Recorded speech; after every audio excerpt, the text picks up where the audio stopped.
Kilmarnock against Aberdeen with Cammy Bell, Willie Miller and Thomas Duncan. Thanks, Richard.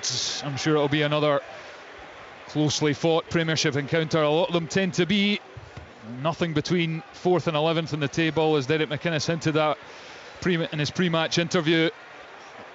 And a win for either would put them up to 4th at least, unless Hearts can pull something out the bag at Ibrox later this afternoon.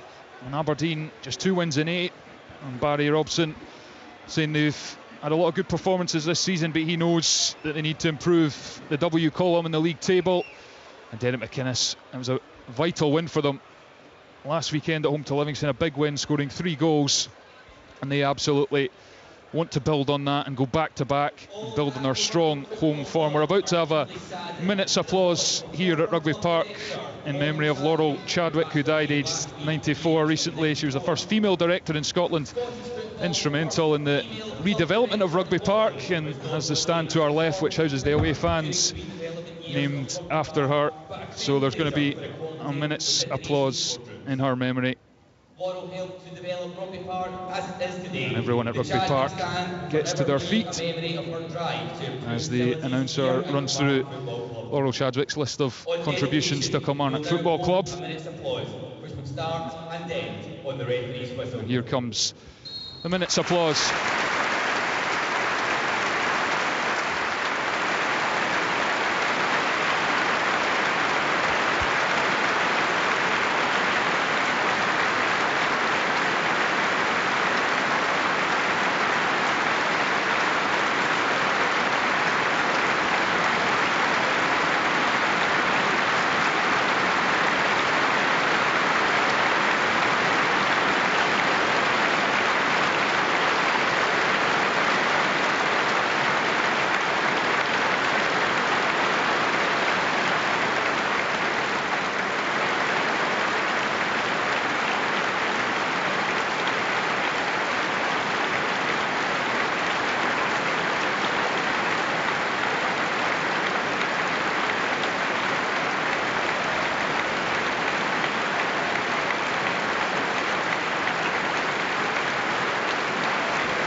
Nice moment at Rugby Park before the action commences. Aberdeen have only lost 2 of their last 31 top flight league meetings with Kilmarnock. It was a record largely established under the man in the Kilmarnock dugout this afternoon, Derek McInnes. And Barry Robson comes out to urge his players on from the technical area. The players are lined up and ready to go. Kilmarnock are going to kick us off. They're shooting from right to left as we sit in the main stand, and they're under our way. And immediately it's played forward up to Marley Watkins, and it's turned over. Jack McKenzie emerges with a ball and sends it long with the left foot, and Bojan Miovski's running in behind, but Lewis Mayo heads away comfortably enough. Kilmarnock with just that one change, and Daba injured, drops out the squad. Matty Kennedy comes in, and here comes Kyle Vassell midway through the Aberdeen half. He's looking for the run of Matty Kennedy. It's cut out, and then it's across to the far side for Polworth to scamper after it. It'll be a Kilmarnock throw-in. So Kilmarnock with Dennis, Mayo, Wright, Finlay, Armstrong, Kennedy, Lyons, Watson, Polworth, Vassell and Watkins as their starting lineup. Aberdeen with Roos, Gartenmann, Rubezic, Jensen, McKenzie, Devlin, Shinnie, Barron, McGrath, Miovski and Duke up front.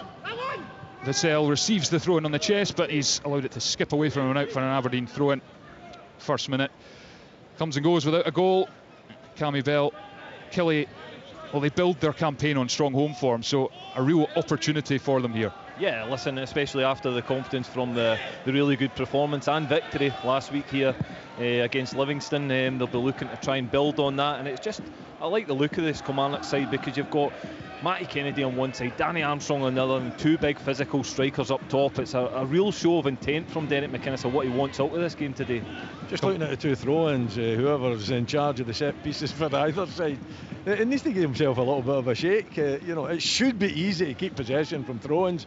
Both teams have had, and both teams have gave away possession. Here's Danny Armstrong with the ball at his feet on the right hand corner of the box. He's come inside. Jack McKenzie recovers and gets a outstretched toe on the ball and prods it behind. Kilmarnock corner, a good start from the home side. Yeah, I think Jack McKenzie's come on pretty well this season. I think he's a young player with a good future. Needs to learn a little bit about the defensive side, but he's strong and he likes to get forward, and a decent defender most of the time. Armstrong's corner into the near post. Jamie McGrath stoops for the diving header. It goes up in the air though. There's bodies in there. It comes back out to Armstrong, who flings it in with a left foot on the bounce, and it goes well behind for an Aberdeen goal kick. 0-0, but Kilmarnock showing good intent in the opening couple of minutes. Yeah, again a little bit ambitious there from Danny Armstrong, trying to put that half volley in across goal and just overdoes it and it goes out. But again, listen, Danny Armstrong, when he's on the ball and wins that corner there, he shows real intent going forward, wants to be very direct, take the defender on and get something from it, and I'm sure Kilmarnock will be trying to get him on the ball as much as possible. Kyle Roos to take the goal kick for Aberdeen, launches it forwards. Miofsky's come short and it's gone over the head of everyone, bounced and gone out for a throw-in to Kilmarnock. And Aberdeen, Nicky Devlin puts a thumbs up for the ball, but maybe caught out by the flight of the ball, the bounce on the artificial pitch as well. It's well watered. There's no rain coming down here at Rugby Park. It's actually quite a nice autumn afternoon as Stuart Finlay goes up the touchline, takes the throw in. Nicky Devlin goes up to challenge Vassell, wins it, and then it's off Miofsky for another throw in. And you can see, Cammy, as well, the teams playing with the same shape. It's going to be a close contest matching up. Yeah, listen, I think Derry McInnes likes to do that as well. He likes to match up against the opposition, make it difficult. But as he spoke about before, they've been in every single game this season, and they probably should have more points on the board than they have at the moment. Here's Duke, plays it round the corner for Shinnie on the left-hand side. Shinnie wins a free kick from David Watson, who's just a little too quick for the teenager, who concedes the foul, and Aberdeen will have the chance to deliver from a couple of yards in from the left-hand touchline, almost in line with the edge of the area. Yeah, I think this is where they miss Clarkson. No disrespect to Barron, he's decent at putting the deliveries into the box, but I just think that Clarkson is that little bit better. And he's normally 100%, Clarkson, but in saying that, Barron's still capable of putting this into a dangerous area if he's going to take it, that is. Yeah, Mackenzie's also there. Barron puts both arms up. He's going to deliver with the right foot, whips it in. It doesn't be the first man though, didn't get a hold of that one at all, and now it's breaks for David Watson midway through his own half, and he's going to drive up towards the halfway line, but Stefan Gartenmann gets back, as does Shinnie. They both chackle in, and then Gartenmann's clipped by Watson. There wasn't a huge deal of contact, but Gartenmann felt something went down, and it's a free kick just on the halfway line for Aberdeen. You're bang on, Willie. Again, if it's the first man, it's absolutely criminal for me when a free kick hits the first man and easily defended. Didn't even ask the question of the Kilmarnock defence, and it was such a good position to put a difficult ball in to deal with, but they made it easy for Kilmarnock Aberdeen. Gartenmann will take the free kick, playing again alongside Rubezic and Jensen, who it's the 9th game in a row the three have played after Gartenmann came in quite late in the window, so Barry Robson trying to build that relationship, and Gartenmann takes with the right foot. He's gone for Duke, who chases the byline, but again it's just one bounce and goes behind for a goal kick, and Barry Robson will be disappointed with the quality. No, I'm just laughing to myself. I'm sure that they have, both teams, if they've got someone with a laptop that actually works on set pieces. Every set piece that we've seen so far have been just dreadful. Gartenmann then, I don't know what he's thinking. It's never on to play it, into the space behind, because there simply isn't any space in behind. Goal kick long from Dennis. Shinnie goes up, loses out the header, and Watkins will chase, but Rubezic puts the foot through it. Aberdeen, no one has managed to really get a proper foot on the ball in that midfield area. Conor Barron battles, gets a foot on the ball, and then Shinnie almost gives it away. Danny Armstrong came in, Mackenzie got there first. Aberdeen want a free kick, it's play on, and then Barron's had a wild swipe at it as he tried to launch it forward, and then he's given away the free kick, and Kilmarnock have it on halfway after the foul, and they'll get the chance to recompose themselves, but very scrappy. I was almost about to use that word. Yes, very, very scrappy. It looks very frantic in there in the middle of the park, and as you say, nobody's really put their foot on the ball yet and took a hold of this game. I'm pretty sure Kilmarnock will want to do that soon. They'll want to get their ball playing, players on the ball. Danny Armstrong, Matty Kennedy get the width and try and get some deliveries into the box to ask questions of the Aberdeen defence. 6.5 played, goalless at Rugby Park. Here's Mayo's free kick. He's switched it over to the touchline. Header comes into the box. Vassell takes it right on the edge. He's put it back to Kennedy, who gets the shot away. Connects decently enough with it, but it's straight at Kellaroos for a first attempt on target in the game. 7 minutes played. And now Aberdeen go long. Miofsky wins the header, but it's straight through to Will Dennis, who rolls it out to the feet of Stuart Finlay, who's asking for a pass. He's not closed down though by McGrath, and then he has to go back to Dennis, and it's an awkward bouncing one that Dennis does well to just lift out of the penalty area. Barron's picked it up, and then he tries to play it through. It's all very frantic, trying to get it forward quickly, but it goes behind for a Kilmarnock goal kick. 0-0, 7 minutes played. Well, one decent set piece there. You know, allowed Armstrong to have the strike at goal. You can see what he's trying to do, just curl it past Kelrus, but it goes straight into the goalkeeper's arms. But then Stuart Finlay, I mean, what is he? He's asking his goalkeeper to take that round about hip high, is he not? You're right, Willie. You wouldn't be happy with that coming back here. Absolutely. He started this game, he looks a little bit nervy, Stuart Finlay, and sometimes I get that impression of him that he is a confidence player, and he started the game a little bit nervous, so it'll be interesting to see if Aberdeen prey on that. Shinnie tried to play it up the left-hand touchline for Duke, but Lewis Mayo, as Joe Wright in fact got across and puts it out for a throw-in on the far side. And Aberdeen, as I said, with a very good record against Kilmarnock, but Derek McInnes' side did manage to get one victory here in December, and Jim Goodwin was in charge. 2-1 win. Derek McInnes, such a wily operator, he watches his team from the touchline. Throwing comes in from the far side. Kilmarnock just about defend it, comes back in. Vassell allows it to bounce, and then Joe Wright clears it with a left boot downfield, and Kilmarnock will chase, and it's unconvincingly knocked back towards Kellerus. Devlin shepherds it, and then Roos eventually puts the foot through it, and it goes all the way down to his opposite number, Will Dennis, who will just let this go out for a throw-in, I think, next to the corner flag. And let's just say the quality on show, Willie. I watched the World Cup final last night. That would have been an excellent play. Yeah, Springboks would have been proud of that one. I don't think Derek McInnes is too happy with his goalkeeper there. I think he was asking him to come and just take that, and they're under pressure. They've managed to allow Aberdeen right up into this corner of the Kilmarnock defensive area, and it puts them under pressure. Yeah, they were hemmed in into the corner, although they're going to try and steal a few yards with a throw-in, and it's launched up the touchline. McKenzie gets someone on it. Vassell's in there. It picks for Duke on the left-hand side. He's not got much room to work with, but he squeezes it through to Barron in the middle of the pitch, midway through the Kilmarnock half. He switched it to McGrath, who's just inside that's Miofsky, in fact, in the penalty area. Chucks in the step over. Miofsky tries to shift it on the right foot, and then Devlin takes a shot. It's blocked, and then Kilmarnock just about hack it clear. It's back on halfway, and Barron is closed down and has to go back to Kellerus at the edge of the Aberdeen box. Puts it out to Rubizic, who obviously gave away that penalty in stoppage time, which ended up with Pauk scoring, completing the comeback. But he probably has improved, would you say, Willie, since he initially came in? I said that right from the start. See if you just plonk him in the middle. Don't ask him to go into wide areas. I think in the early games that Aberdeen played, he was asked to go into a wide area, and he's really rash when he's dragged out wide. But see, you know, he's tall, he's strong, he's good in the air, he can use the ball decently. He's still a bit impetuous, but he's young enough to learn. I think that's his position, just in the middle of the other two. The other two got a little bit more experience as well, and that certainly helped him. Miofsky back to Garterman. Miofsky has it back on the right-hand touchline, outside the boot left foot, which he looked to kind of bend it in behind the Killie defence for Duke. It was a clever idea, but it went straight to Will Dennis. We've played 10.5 minutes. It's still goalless between Kilmarnock and Aberdeen at Rugby Park. Now Vassell watches the bouncing ball, gets a foot on it midway through the Aberdeen half, and then Conor Barron is caught late by Matty Kennedy, his former teammate, and Aberdeen get the free kick in their own half. Yeah, I think Matty Kennedy's just a little bit late there.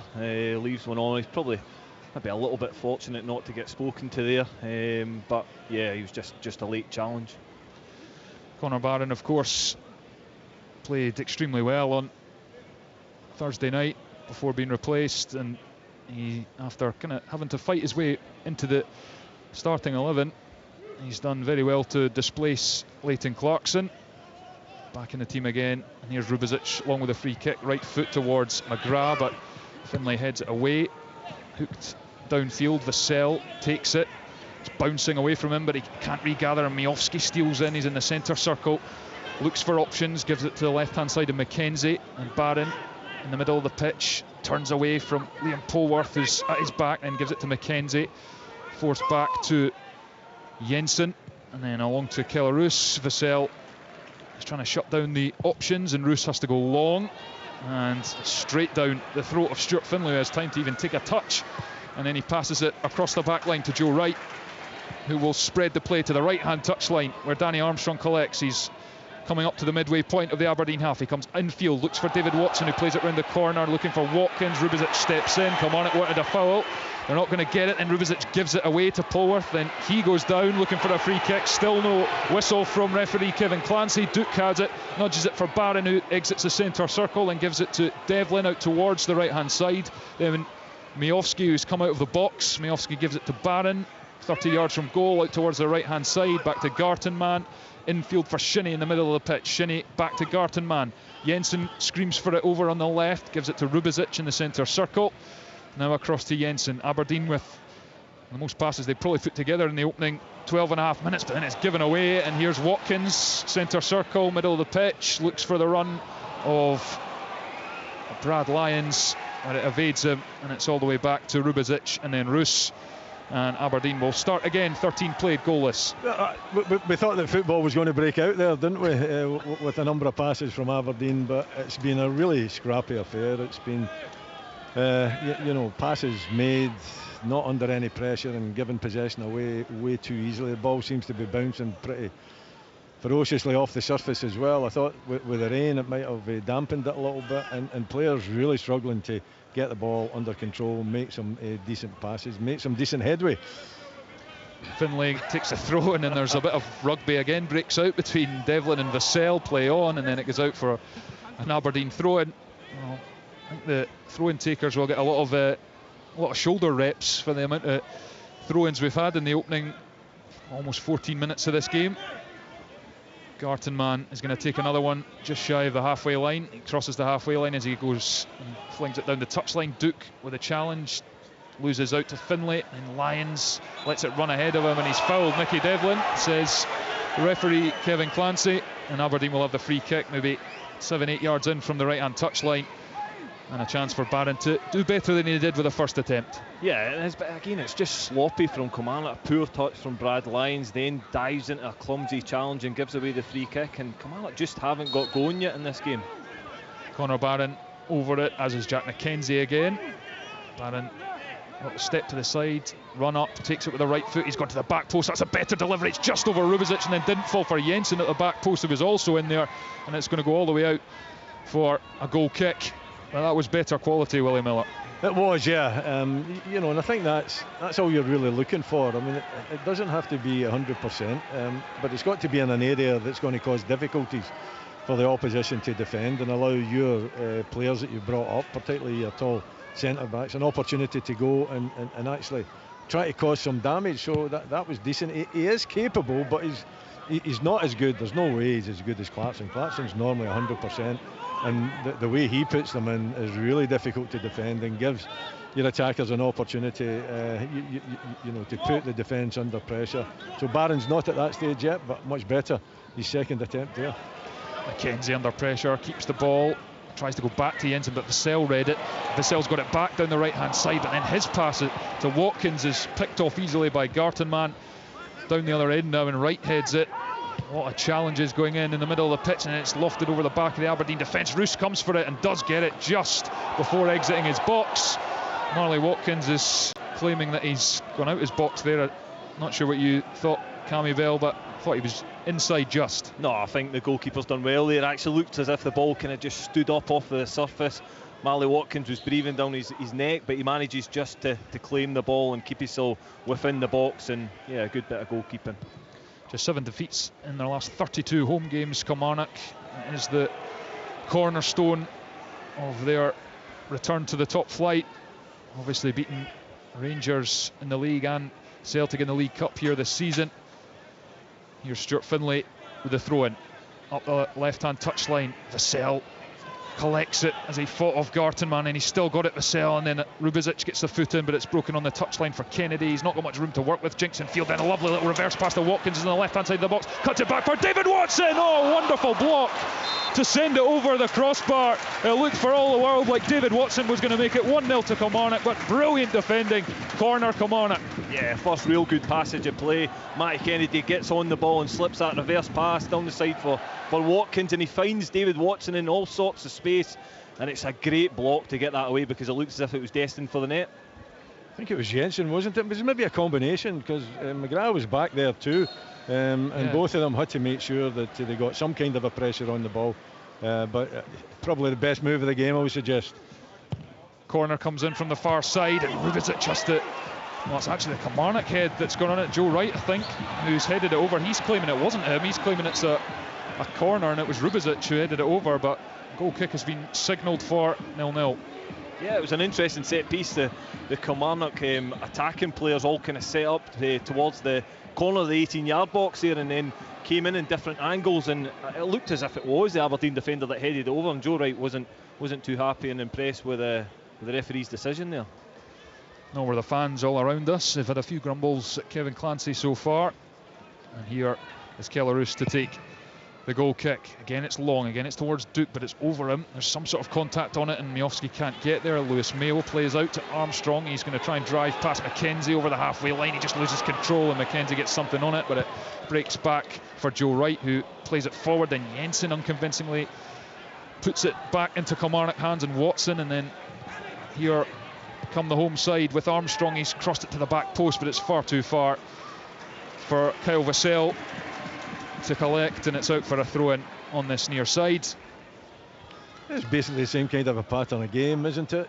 You know, you can see the players are trying to build up the play, and when they get into good areas, they're looking for, you know, maybe playing the ball in too difficult situation rather than just trying to keep possession. You know, that one Armstrong there trying to pick Vassell.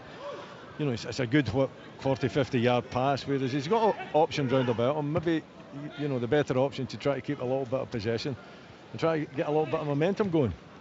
Here's Kilmarnock, Brad Lyons with the ball in his own half, and he's found a nice pass to Joe Wright, who stepped onto it and crossed the halfway mark. He's put it out to the right hand side where Danny Armstrong is one-on-one with Jack McKenzie. Again, McKenzie gets a good foot in as he tried to go by him, and now McKenzie is driving up to the halfway line, but he's got no support, and Armstrong gets back, and then it hits off his heel and goes out for a Kilmarnock throw-in, and Jack McKenzie perhaps needed a bit of help there. Yeah, he did. I think there was a midfielder inside that he didn't actually see. He could have maybe slipped the pass, but he didn't have many options there. But again, Danny Armstrong, listen, I don't mind that. He's trying to take the player on and get a ball into the box, and he loses it. But what he does do is he tracks back, makes sure he gets all the way back, and then they eventually win the throw-in. So I don't mind that from Danny Armstrong.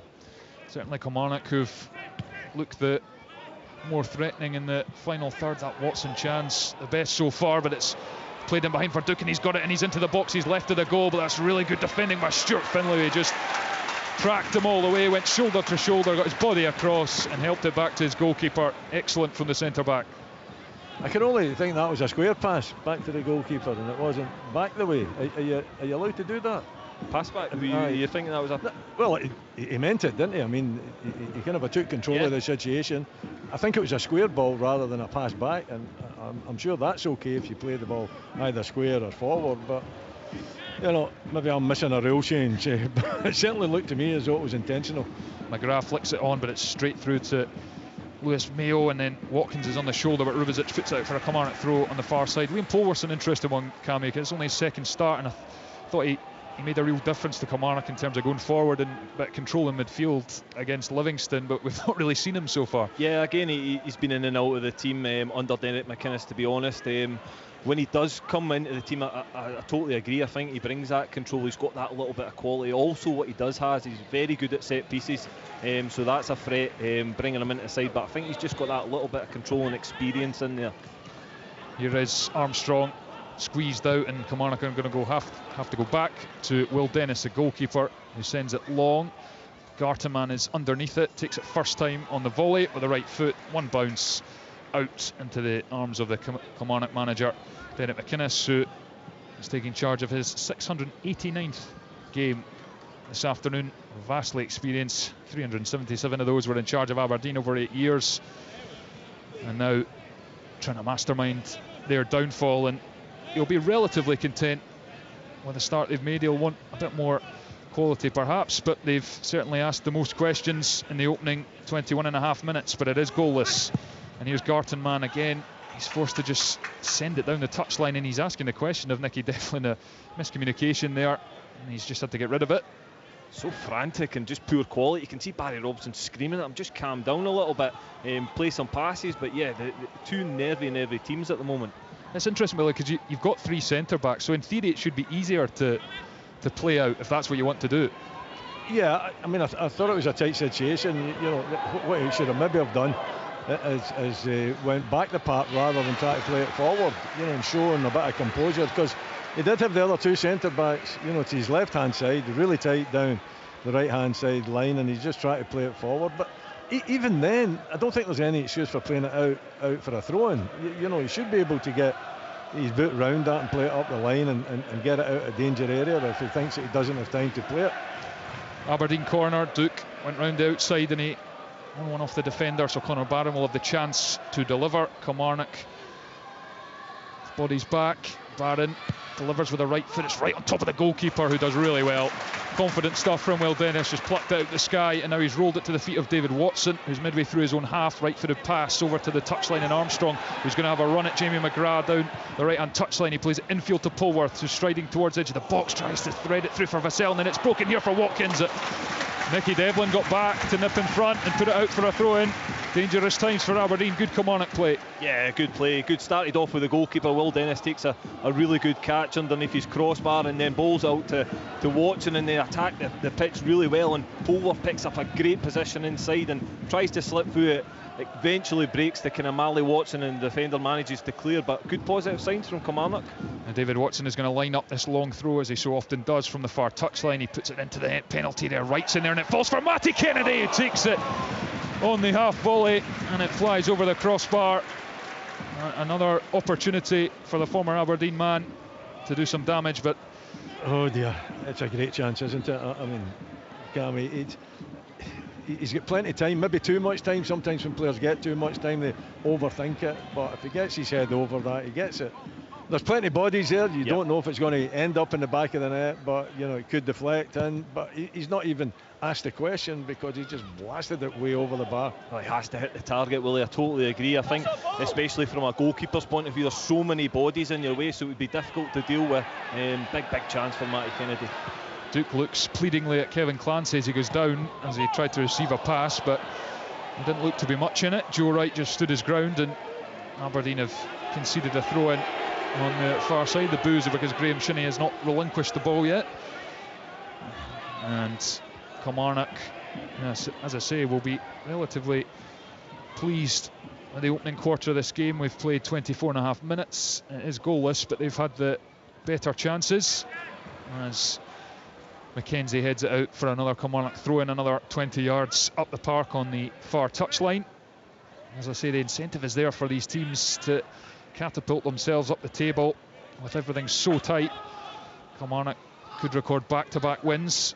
And Wright thinks about the cross, dummies back, gives it to Polworth, who's in the Aberdeen half. He's switched the play over to Kennedy, but it's down the throat of Devlin, who heads it to Miofsky, and then it's Barron, who's robbed by Vassell.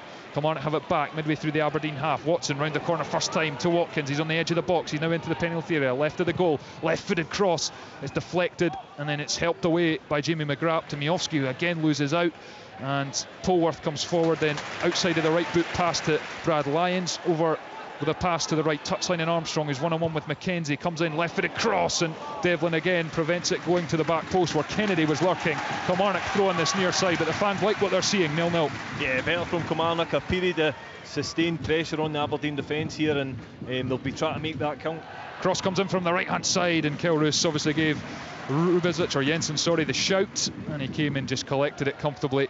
Good goalkeeping, and now he rolls it out to Nicky Devlin, who has a little glance up, and he's pinged it long with the right boot. Duke's going to chase this. Can he get in behind Wright, who ushers it back, and then Duke got something on it, and Will Dennis has had to make the save, and Mayo's going to cross to pick up the scraps and clear it, but well, that was dangerous. It was very dangerous, and Duke did get something on it. They're asking, I think they're maybe going to check. Duke's momentum went through, it was inside the box, no penalty, but they had a little look at it, which is the correct kind of a procedure that they should do.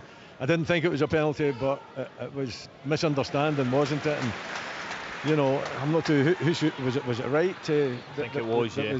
leaving the ball, hoping that Will Dennis was going to come out and take control of the situation. Dangerous.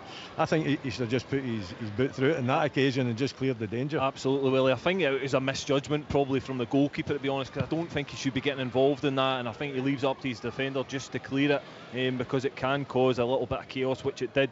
Will Dennis ended up doing really well to divert it away from the goal.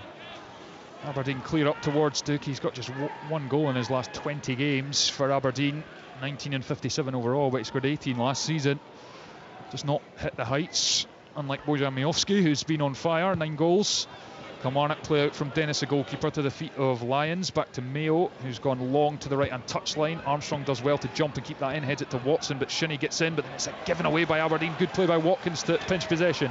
Now Danny Armstrong on the right-hand side. He's one-on-one with Jensen, dummies, but the defender again reads what he was going to do and gets the foot in, and then McKenzie comes away with it. He's gone long looking for Miofsky, who's tussling with Stuart Findlay, and the defender just about gets the job done. Kilmarnock clear it. It bounces up the other end for Rubezic, who's calmly taking that on the chest and in the foot and under control, and across to Garton man, who's looking for an option. Again, it's long towards Miofsky. Again, it's eaten up comfortably by Kilmarnock. Joe Wright comes back to Shinnie, who gives it straight back to Wright, and then puts it out for a throw-in on the far side. It's Kilmarnock 0, Aberdeen 0. 28 minutes played here at Rugby Park. Yeah, again, you know, the same pattern. That's I think too many long balls, to be perfectly honest. Too many hopeful balls. You know, and then even when you're trying to back that up, even if you do win possession in the second ball, then you know the quality of passing has been poor. So you know the pattern so far in the first half hasn't changed too much. There's been little spells where the quality was beginning to appear, but in too many occasions that quality hasn't been there. It's been a relatively scrappy first 40 minutes or 35 minutes, whatever we've played in this game, and you hope that that's going to improve as the game goes on. And Joe Wright's gone down here. He's felt something. Gets Joe Wright over on the far side. He's down. He's sitting down, and the physio's going to come on, and there's going to be a delay to this game. Well, it's interesting that, Willie, because you look at the Aberdeen midfield with Barron, and you know Clarkson can come in, and McGrath can take the ball, and you know Shinnie's experienced. Why is it that you think that the defenders, when they get the ball at their feet, their first instinct is to try and hit Miofsky or Duke? I think they should be told. You know, I think if you've set yourself up and you've went out with a game plan, and that game plan is to play through midfield, then you play through midfield. But if the game plan is to play longer, which it looks like, and I watched them down at Tynecastle as well against Hearts, and that was the tactics that they employed that day as well, and it didn't work. Was to go from back to front. So I think it's quite easy to get the message on. I know it's tight in there. I know it's really tight in there. There's not much room, but you know I think you've got to at least try to make the effort to build it up from the back. And I don't really see that from Aberdeen. I think Kilmarnock are a lot bit better at playing it through the midfield. You know, but Aberdeen certainly look as though that they're quite happy to go that little bit longer. Yeah, exactly, Cam. I mean, there isn't much space, as well as just said, but Kilmarnock have found what little space has been on offer. They just haven't quite made it count in the final third so far. Yeah, just sloppy play, sloppy passes, but yeah, I totally agree. I think Kilmarnock look the better in possession in the way they're trying to play through the lines and break the lines, but I think, listen, Aberdeen have got the players to do it. They just need to be brave enough to do it. I know you're saying there's not a lot of space, but good quality players should be able to take the ball with not a lot of space and create. You look at McGrath, Barron, they're players that want the ball at their feet and want to play football, and I agree with Willie, they're just missing out at the moment. They're going very direct. Joe Wright's back on his feet. He's off the pitch at the moment, and now he's allowed to return to the field of play, and on we go. Dennis sends it long, and Wright's right back into the action, winning the header, but Rubezic goes back and puts it out for a throw-in on the far side to Kilmarnock, in line with the edge of the Aberdeen area. Danny Armstrong leaves that for David Watson, which probably means that Kilmarnock are going to get bodies in here and throw this into the box, and Aberdeen will have to defend on the edge of their 6-yard area. Is Watson going back to the advertising boards? He's assessing where he's going to land this, and he throws it in towards the near post. Findlay gets someone on it. It falls for Lyons with a header straight at Kelroos. Didn't generate enough power, but well worked. Yeah, it was a big chance again. It's a really good throw and a really flat one. Finlay flicks it on, and Lyons finds he's still in all sorts of space. I don't think there's enough pace on the ball. He needs to guide it right into the corner to cause the goalkeeper any problems, and it's just too close to him. It looked as though he had plenty of time to maybe get that kind of a pace on the ball as well, and direction. you know, it was well worked. I'm sitting there thinking, how many of these throw-ins are we going to see where nothing actually happens? But on that occasion, good flick on from Finlay, wasn't it? And yeah. Lyons, I thought, should have done a bit better.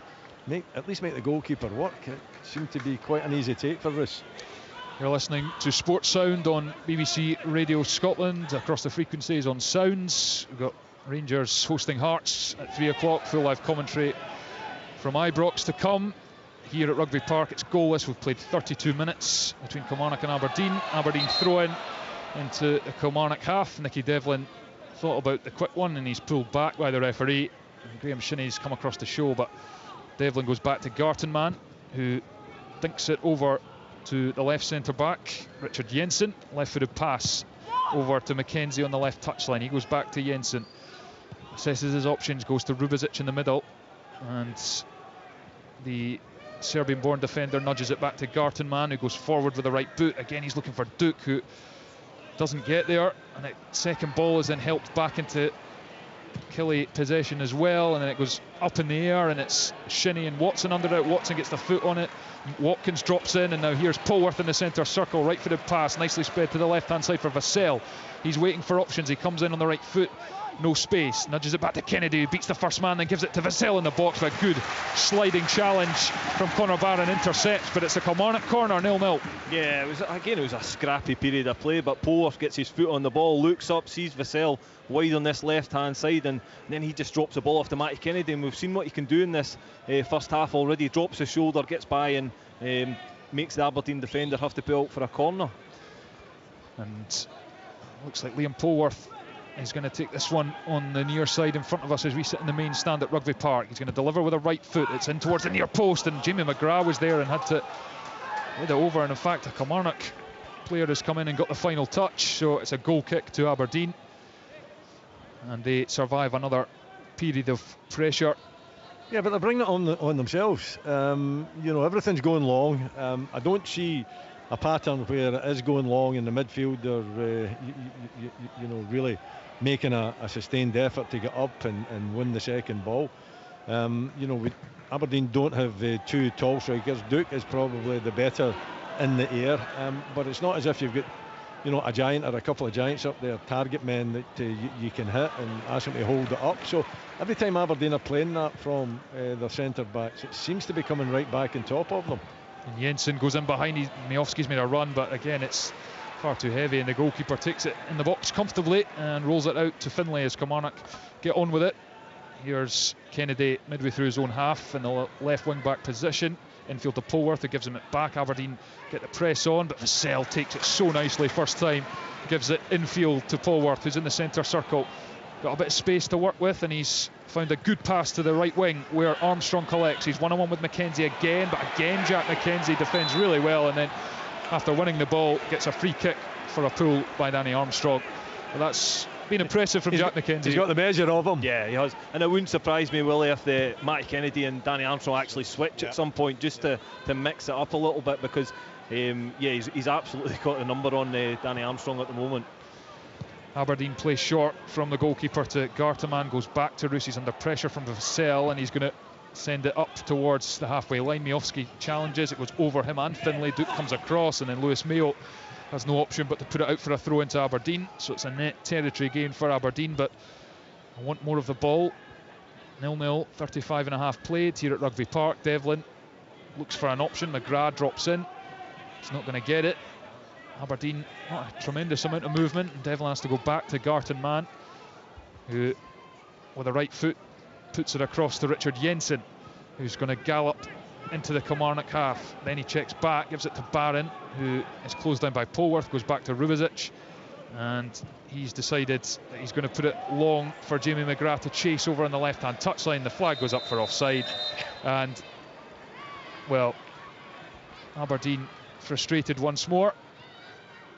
But it's the same thing, it's repetitive, you know, it's getting a little bit boring, to be perfectly honest. You know, it's not working. You know, the manager, the coach has got to be able to see that. You've got to mix it up a little bit. You know, maybe he's, you know, being hopeful that something will come off these long balls. So far it doesn't look as though that's going to be the case. It's getting close to half time. You know, maybe there will be a change of attitude in half time, change of tactics. I think it would certainly help Aberdeen, and how that is not a free kick, I do not know. Yeah, Rubizic came straight through Watkins, nothing given. Kilmarnock still have it, and Vassell's going to roar after this. He's not going to keep it in. It goes behind for a goal kick, but yeah, Rubizic certainly clumsily came out as he tried to win the header and just clattered into the back. I think it was of Watkins, and he goes down and no free kick given. Yeah, listen, I don't understand how Kevin Clancy can't see that. He's right in front of him, and he obviously can see it, but why he's not giving the free kick, I'll never know. Goal kick Aberdeen. Roos goes long, straight to Joe Wright, who puts it first time right into the air. And Vassell is going to tussle with Garteman. He takes it down brilliantly, Kyle Vassell, then uses his body and decides to catch it because he's got the free kick. And that is brilliant number 9 play from Kyle Vassell. Well, I've watched Aberdeen's goal kicks every single time. They set up as if they want to play out and they're going to play this expansive brand of football and chip it into somebody, and Kyle Roos just absolutely smashes it up the pitch, and it's gone straight to the Kilmarnock defender every single time. Yeah, you know, there isn't any reason behind his goal kicks.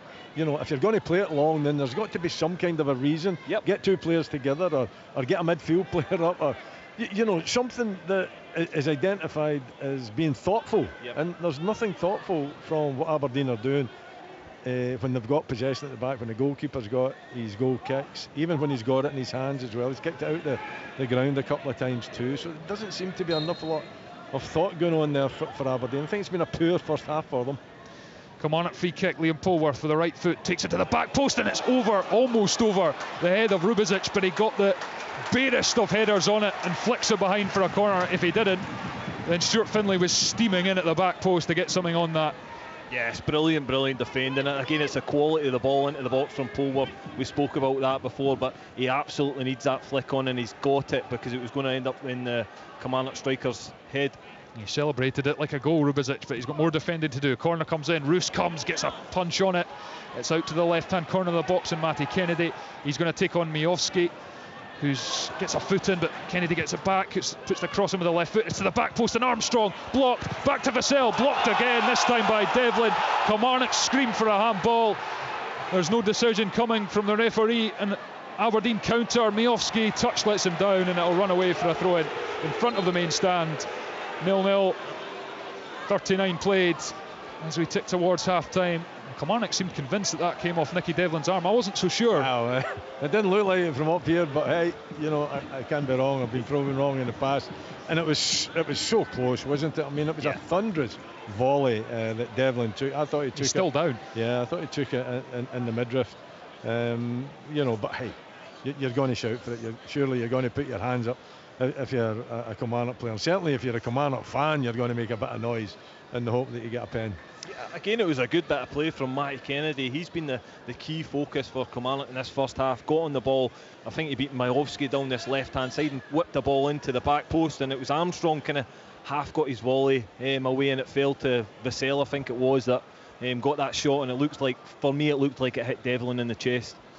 And Kyle Roos, well, Nicky Devlin's back up. He looks okay, shaking off that ball to the whatever it was, looked like the chest, maybe the face, but Kyle Roos, who has obviously hurt himself coming to punch that corner away, and he's down receiving some treatment from the Aberdeen physios. But it's interesting as well, Cammy, to contrast, when you think of Kilmarnock, you're saying Kennedy there, yep. Armstrong, they've had so much of the ball and they've had a few bright moments, whereas the Aberdeen wing backs are not getting the ball in the same positions. Yeah, and we've spoke about all game, the first half, that it's been very direct from Aberdeen, and it doesn't allow the full-backs to get up the pitch because they're playing back to front, and Miovski and Duke are almost isolated up there with the Kilmarnock defenders, so they're not allowing their wing-backs to get up and get involved in the play. For me, it's very disjointed from an Aberdeen performance in this first half. Yeah, I mean, I think when you look at the Kelly wing backs, they're attacking players, they're forward thinking players. You look at the Aberdeen wing backs, they're defensive minded players, and so far they haven't put too much pressure on the Kelly wing backs to actually think defensively, which is surprising, or do something to make them think defensively, you know, because you've got the two strikers up top that basically have done nothing for Aberdeen so far. They've been anonymous, they've had no service whatsoever, they've hardly been a threat, and generally it has all been about Kelly. And you know, I think Barry Robson's got to have a real think at half-time and see what he might be able to do to turn this game round. Yeah, Kilmarnock have certainly had the better of it. Killarus is shaking off that injury, and Aberdeen have a throw-in midway through at their own half as that ball was sent long. Come off Kilmarnock player. It's thrown down the line by Garteman over Miofsky. Kilmarnock get a head on it, doesn't fall for Duke. Miofsky tries to play it across to Shinnie, but again it's intercepted, and Kilmarnock go back to Will Dennis, who goes long. Marley Watkins is watching this, as is Rubizic, who wins the header. Then Barron gets in ahead of Vassell, but his touch wasn't the best, and now Watkins weaving his way up towards the edge of the box, out to Kennedy on the left hand side. Barron's come across to meet him, step over for Kennedy, back on the right foot, pushed across into the back post, headed away just by Aberdeen out to the other side. Duke's going all the way back, and he's charged into Brad Lyons and given away the free kick to Kilmarnock over on the far side, and that's pure frustration from Duke, isn't it? Yeah, it definitely is. But again, I'm going back to Matty Kennedy. He's been phenomenal down this left hand side for Kilmarnock. Faces Barron up, just beats him with a step over and produces a brilliant ball in the box. Well defended by Aberdeen, but then Dukes just give Kilmarnock another opportunity to throw the ball in the box. Absolutely. Matty Kennedy joined from Aberdeen after 3.5 years at Pittodrie. 2 of his 6 Aberdeen goals did come against Kilmarnock. One of those last season in that 2-1 defeat here in December. But what a chance this is for Kilmarnock once again. Free kick on the far side. It's going to be Armstrong to deliver. Puts it in right into the 6-yard box, and Wright got himself up, but he couldn't connect with it, and it's behind for a goal kick. Yeah, listen, it's a great ball into the box in a real dangerous area, and for me he's got to score. If he gets anything on it, it's in the back of the net. He's only 2-3 yards out. A big opportunity for Killie. He's well up too, isn't he? And you know what, he seems to kind of move his head away from the ball. I think instead of just putting the forehead through it. You're right, Cammy, if he does that, it's got to end up in the back of the net. Poor defending from Aberdeen. Great opportunity for Killie, but wasted. Goalless. We've got a minute and a half of the 45 in this first half left. Rubizic clears it, intercepted by the head of Lyons, who just sends it back down for a throw-in. And no goals so far here on Sports Sound, BBC Radio Scotland. Rangers v Hearts to come at 3 o'clock. Look back on yesterday's action as well after we're done and dusted here, but long way to go. Here's Lyons trying to take it down, flicked on by Finlay in his own half. Devlin goes after it, he's kept it in, goes back to Garteman, who helps it again long in the air towards McGrath, and it just evades the Irishman and goes out for another throw-in. And how many times have I said that in this first 44 minutes? 0-0. I don't know, fourth official, can he not get involved? No. Incredible. It's right in front of him. It's a handball. It's a handball. I mean, it's a deliberate handball. He's 2 yards away from it. Surely he can just say to the referee that it's a free kick. I don't understand it. Yeah, it was Devlin's arm that was out. Here's Finlay going to take the throw in. Goes high, Vassell's underneath it. No, I'm not sure if that dropped straight out almost. Willie's laughing, shaking his head. Sack the set piece coach, that's what I'm saying. Joe Wright clears one out the Kilmarnock box. Vassell goes up, it bounces. Garteman lets it go out for a throw, and he's going to take this one quickly down the touchline, but it won't reach McGrath as Watson gets there first, and then it's coming to the box for Miofsky's control that he's on the edge. He's now coming, trying to work space for himself. He's not got much space. He gets a back shot in, blocked out at the near post, and Kilmarnock will try and play out of the box. Vassell, good strength, just does Garteman brilliantly and gets the free kick, held him off, bought the foul, and Garteman's gone in the book as well for his troubles. Yeah, really good experience from Vassell there. He could feel Garteman on his back and just held him off, and knew he got the turn of him and just went over with any sort of touch that he felt. And yeah, really good play, because Kilmarnock were under a little bit of pressure there. I struggle with that as a defender. You know, there is no reason for Garteman to get involved there. All he has to do is make sure that Vassell, you know, even if Vassell gets possession, you can put him under pressure from a yard off. You don't have to be right up on top of him, you know. And then Vassell, he knows exactly what he has to do. He just has to go to ground, really, because Garteman's up on top of him, crawling all over him, and he's going to take the pressure off that attack. We've played 1 minute of the 4 that have been added at the end of this first half, which would have been for the right injuries. Kel Roos as well was down for a spell, and Kilmarnock stab it forward. Garteman heads it back to Kel Roos. So 3 minutes left of this first half. Richard Jensen gallops up over the halfway line, and he fires the left-footed pass, and it's blocked by Joe Wright and goes out for a throw-in, I think, or on the far side for Aberdeen. Or is it a corner, actually? Corner. Yeah, it's gone for a corner. Well, Aberdeen were perhaps fortunate because Jensen blasted that and it wasn't going to an Aberdeen player. Duke's quick, but he's not that quick.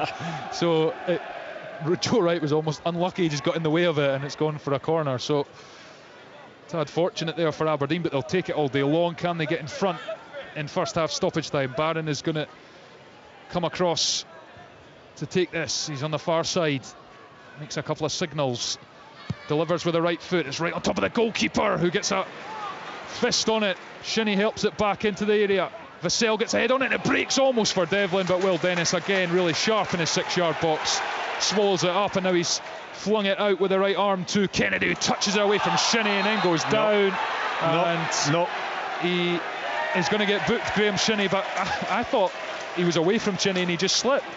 But again, if there is contact, for me it is a yellow card, because he's got the intent of going forward and they're breaking up a counter attack. I don't see Shinnie complaining too much, so whether he did touch him. Well, Kennedy's not going to go down if he's away, to be fair. He had so much space in front of him to gallop into, but he's been brilliant on this left hand side. Matty Kennedy got the touch away wonderfully, and here's Polworth as the free kick is taken short. Now Finlay's running up the left hand side, he gives it to Kennedy on the touchline. He's got 3 red jerseys in front of him, but gets the cross away. Gartenmann clears at the front post area, and then it comes back from Kilmarnock through Armstrong down the right hand side. He's given it infield to David Watson, middle of the pitch, midway through the Aberdeen half. He's got space, gives it to Lyons onto the right hand side, and Armstrong is going to run at McKenzie, and this time he gets by him, gets the right footed cross in, headed away by Rubizic. It's going to be a throw in, I think, next to the corner flag on the far side for Kilmarnock. Can they get themselves in front? We've played 3.5 nearly of the 4 added minutes. This might be the last chance of the opening half. And David Watson is going to take the long throw once again. They had good success from the last one where Finlay got a flick on and Lyons got the header on target. Here it comes. Watson throws it in again. Finlay's at the near post. It drops for Mayo, but he couldn't control it on the thigh. It skipped away from him, off his leg and away harmlessly from an Aberdeen point of view. Kilmarnock though, it's another flick on that's won by Finlay. Well worked, and now Wright stayed up, he's flicked it on as it comes long, and now it's broken for Vassell. He's in the box, right hand corner of the box, tries to come in field, gets the left foot, shot away! What a goal from Kyle Vassell! And he's given Kilmarnock the lead with the last kick of the first half. He jumps in the air for joy. What a strike that was. It's Kilmarnock 1, Aberdeen 0. Yeah, brilliant for Kilmarnock there. It's a straight ball up the pitch. Joe Wright still finds he's still up there, does a flick on, and Danny Armstrong's hungry to win the header, flicks it on to Vassell, who's then faced up with the defender, cuts inside and beats Kel Roos at his near post. A brilliant finish. You know, it's fabulous, isn't it? I mean, it is. It's top quality striker play. You know that he's got it. I've watched him, you know, on a number of occasions doing similar things. He's a real danger, real threat. I think it's Rubizic that's sitting off him a little bit. He could possibly put a little bit more pressure, but believe me, that is top draw. That is top draw striking. I see the Aberdeen, whether they're looking at this, I'm not sure, but again, I think they're asking the question of the jump on Danny Armstrong, but for me, he just wanted to win the ball, and the Aberdeen defender didn't, but again, time will tell, I'm pretty sure.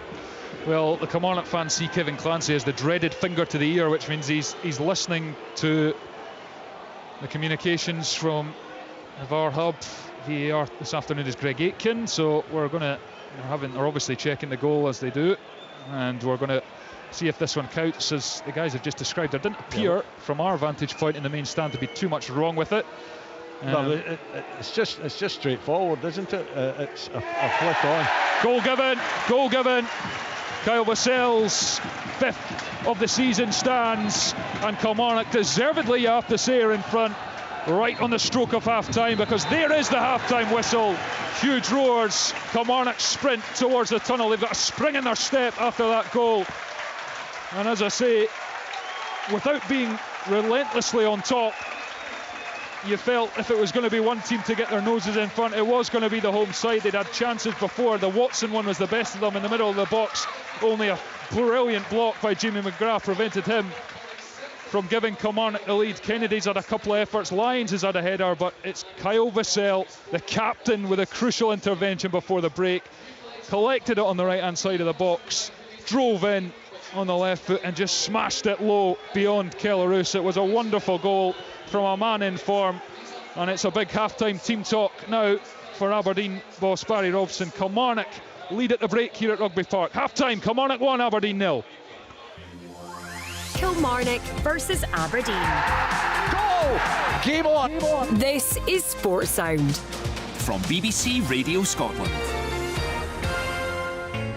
A place in the Scottish League Cup final is at stake. And they'll fancy going on to win this cup, lifting this trophy. But who will be celebrating on Saturday tea time? Hibernian have wrapped it up. We'll bring you Hibernian versus Aberdeen. It's all over. Aberdeen have made it. And who will have a 5th of November to remember next Sunday afternoon? Shapes a shot and scores for Hearts in stoppage time. Hearts versus Rangers. Be dummied by Wright and Jack will score. It's the Scottish League Cup on Sports Sound. In a mouth-watering semi-final lineup. Scottish football lives here. BBC Radio Scotland.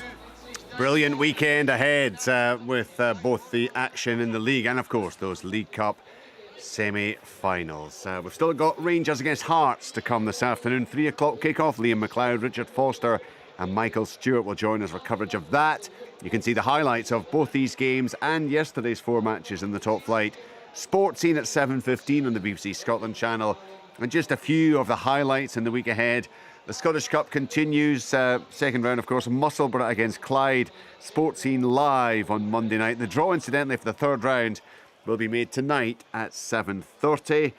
Scotland against Netherlands in the Women's Nations League. That's live on BBC Alpha on Tuesday. The Sports Sound on Tuesday as well. Hibernian against Ross County.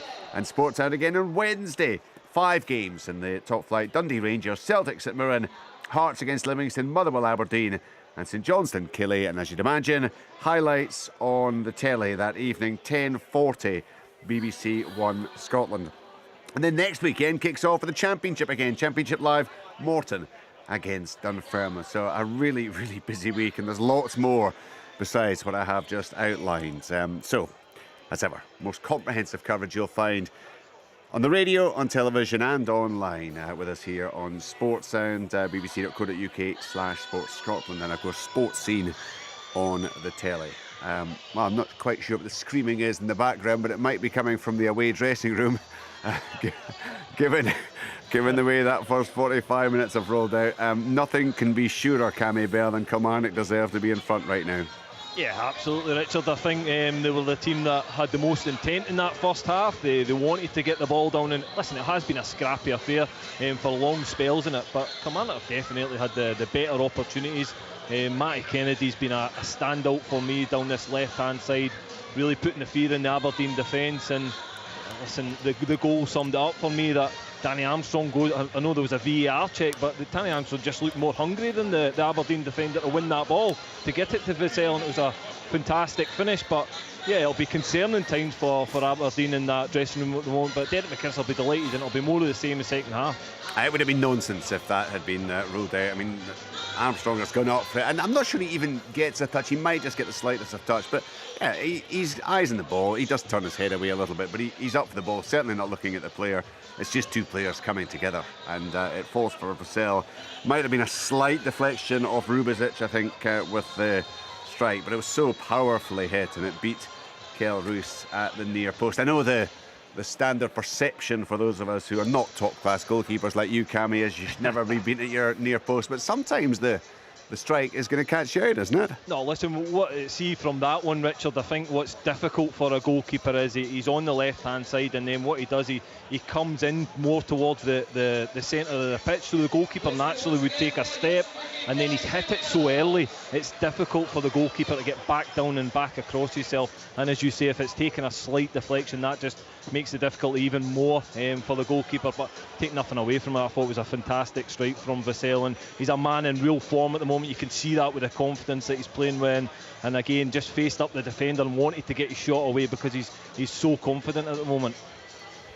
Willie, as has often been the case this season, there have been some brief interludes where Aberdeen have played some decent football, but there's been far too much that has been pretty turgid, hasn't there? And that's what that category it falls into this afternoon. Yeah, before I get into that, Richard, you're not going to ask a goalkeeper in Cammy Bell to criticise another goalkeeper. You know that they've got a union and they just don't do that. So But I'm with him in this case. I'm definitely with him. I thought it was just a fantastic strike. I thought Vassell with the left foot, and if it's taking that little deflection as well, then really difficult. But the power of it, it's almost by Kelrus before he can do anything about it. It's just a magnificent strike, and not enough a lot you can do about it. I don't know, I must have missed the episodes where Aberdeen have actually passed the ball well, Richard. No, but I'm thinking maybe 15 minutes in one of the European ties, 20 minutes in another. No, I'm just talking about over the course of the season. There have been these moments where you think, actually, they might start to play football. But in the main, they've reverted to thumping the ball up the park. And that seems to be the plan A, and so often there isn't a plan B. No, but there has to be a plan B. It's very similar to the Hearts game, at Tynecastle, where it just seemed to be, the tactic was to get the ball forward early. But even when you get the ball forward early, you've got to have some kind of a plan to back that up. You've got to be asking your midfield players and your defence to really squeeze up to the halfway line, push the midfield players on and try to get onto the second ball. That's not happening. The game is long. The three centre-backs and even the wing-backs are doing very little offensively going forward. Whenever they get the ball, any of the three centre-backs, it's mostly the two wider ones that are on the ball. It seems to be, I mean, the corner we got was ridiculous. I beg your pardon. The corner Aberdeen got there was ridiculous when Jensen absolutely, it was like a shot for the halfway line, Richard, and it took a deflection, went out. Duke was getting nowhere near it, and that's just one instance. Garterman down this side has constantly tried to play it over the top. There is no room over the top. You've got to change the tactics. You can't just keep doing the same thing. If you keep doing the same thing, you'll get the same result, and that result will be a defeat this afternoon. I've no doubt about that. Kilmarnock are by far the better team. It's not a sensational game of football, but they are the better team. They've created a number of opportunities, whereas Aberdeen have created virtually nothing. So I think the tactics have got to change. They've got to start looking for. It's not as if you don't have midfield players that can't play, that can't take it. Is there one in particular you might be thinking of? That can't? That you would want to put on who could do it? Well, Clarkson's the obvious one. But is he going to take that chance to have Clarkson and Barron on at the same time? I think this game, I don't think it would do any harm to do that. To be honest, I don't think Graham Shinnie has had much influence in the game this afternoon. Normally has a huge influence. I don't think he has. He is the captain, of course, so that would be a difficult decision. But first and foremost, even without making a change, your defence, and include the wing backs, they've got to start looking to play the ball through the midfield and try to build things up and actually allow the midfield then to engage with the two strikers. That is simply not happening. Now, we're going on about Aberdeen, which is wrong because Kilmarnock have played some, Matty Kennedy, I think, has been a standout. Armstrong, if he can get himself sorted out, I think could be a standout as well. He's taking the ball far too close to Mackenzie and giving Mackenzie an opportunity. He did it once where he just knocked it by him and he whipped one in. If both of these two were allowed to do that, then I think it will be a really difficult second half for Aberdeen. But it's not, Barry says we'll be all right. Well, they're not all right, I'm afraid to say. That is not all right. That is not a performance that the Aberdeen fans will be looking at and thinking that we're on the right course. We need to get the ball down. Aberdeen need to get the ball down. They need to try to pass it. They need to try to bring their midfield players into it and then allow them to engage with the strikers. Cammy, I'll get your thoughts on Killie more developed in a moment or two, but just you don't see Aberdeen as often as Willie, I'm sure. So what have you made of the 45 minutes you've just seen from Barry Robson's team? I was actually going to ask that question, Richard, to Willie, is what is Aberdeen's style? Because I'm honestly, it's the first time I've really seen them this season. I've seen highlights of them, but actually to see them in the flesh, I really don't understand what they're doing. I flagged it up in commentary. When they've got a goal kick, they've got it spread out as if they're going to play out from the back. And all Kelrus is doing is absolutely smashing the ball down to the Kilmarnock defenders. Listen, see if they're going to play it long, move everyone up the pitch, get your strikers together, get midfielders around about the ball so you can pick the ball up in the Kilmarnock half. And they're not doing that. I really don't know. It looks really disjointed. I don't think they've got an understanding of what they're actually doing at the moment. And that's just purely me because I've not seen a lot of them. But listen, if Aberdeen think they're going to finish third playing like this, they've got a long way to go because for me, they're absolutely miles off at the moment. Probably an answer to Cammy, Willie. What he's seen is the style that they've pretty much been playing for most of the season. Yeah, but as you said, Richard, when you asked me the question, there has been times in games where they've actually built it up from the back and they've played it through the midfield, and they've looked like a team that have got a bit of understanding of what they're all about. But far too many occasions that hasn't happened, and away from home, and you look at a Livingston game, you look at this St Mirren game, you look at the Hearts game, and now you're looking at this game, and it's not good enough. They've got to be able to take control of the game. They've got a decent midfield out there without making any changes, but if you don't use that midfield when you've got possession, and you constantly give possession away, it just comes back on top of you. So it's got to stop. The central defenders have got to try to engage with the midfield, try to be brave, ask the midfield to go and look for it. Get your wing back further forward as well. Wing backs are doing absolutely nothing. They've got to get themselves further forward the pitch. They've got to try and build up from the back, and if you do go long, then the three centre backs have got to push tight up to the halfway line. You've got to get your wing backs further forward to allow a bit of dominance there, and that might allow a bit of engagement with the front two, because Duke and Majowski's had nothing to do whatsoever. They've had no service at all, and it's going to take a big turnaround to change that in the second half. So, Cammy, what are Killie doing right? I think what they're doing right is that they're playing at a better intensity than what Aberdeen are at the moment. They've got their wing backs, if you call Matty Kennedy and Danny Armstrong that. They've got them pushed up the pitch, which isn't allowing Devlin and McKenzie to get forward. So they've got them exactly where they want them. And for me, they need to get them two guys on the ball as much as possible. They've got much more control in this game at the moment than Aberdeen. And I think the key this second half is get McKenzie, get Matty Kennedy and Danny Armstrong on the ball as much as possible. You've got two big target men in the box, and if they can get that second goal, I can't see any way back for Aberdeen. From Derek McInnes' point of view, he's just going to be delighted, isn't he, that they've pretty much picked up where they left off against Livingston.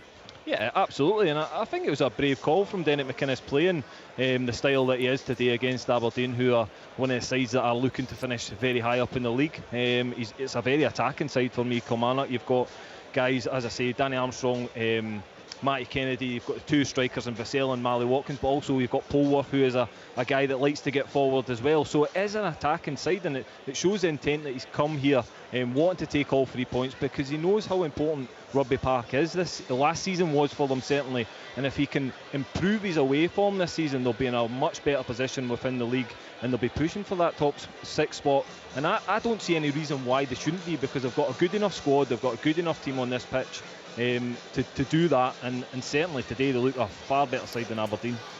And has that been your assessment overall, Willie? And again, you probably haven't seen as much of Kilmarnock as Cammy has, so in terms of what you've watched this afternoon, is it what you're anticipating from them? It's been very attack-minded for Derek, that's what I can say. I've watched him for 8 years at Aberdeen, and it's working a treat. I think his two wing-backs pushed up the park have done extremely well. Even pinning, although Armstrong hasn't done as well as Kennedy, McKenzie hasn't been able to get forward, so at least it's given McKenzie something to think about. If Armstrong can, actually get his self sorted out, it looks as though we'll get changes as well. Ryan Duncan looks as though he's coming on, so we'll wait and we'll bring that news to you, Richard. But something had to change for Aberdeen as we go into this second half. Yeah, it looks like it's Ryan Duncan for Jack McKenzie down there, so a more attacking threat, I suppose, on that left side. Still to come later, Rangers against Hearts. Right now, second half live, Kilmarnock against Aberdeen. It's on Sportsound and BBC Radio Scotland with Cammy Bell, Willie Miller and Thomas Duncan.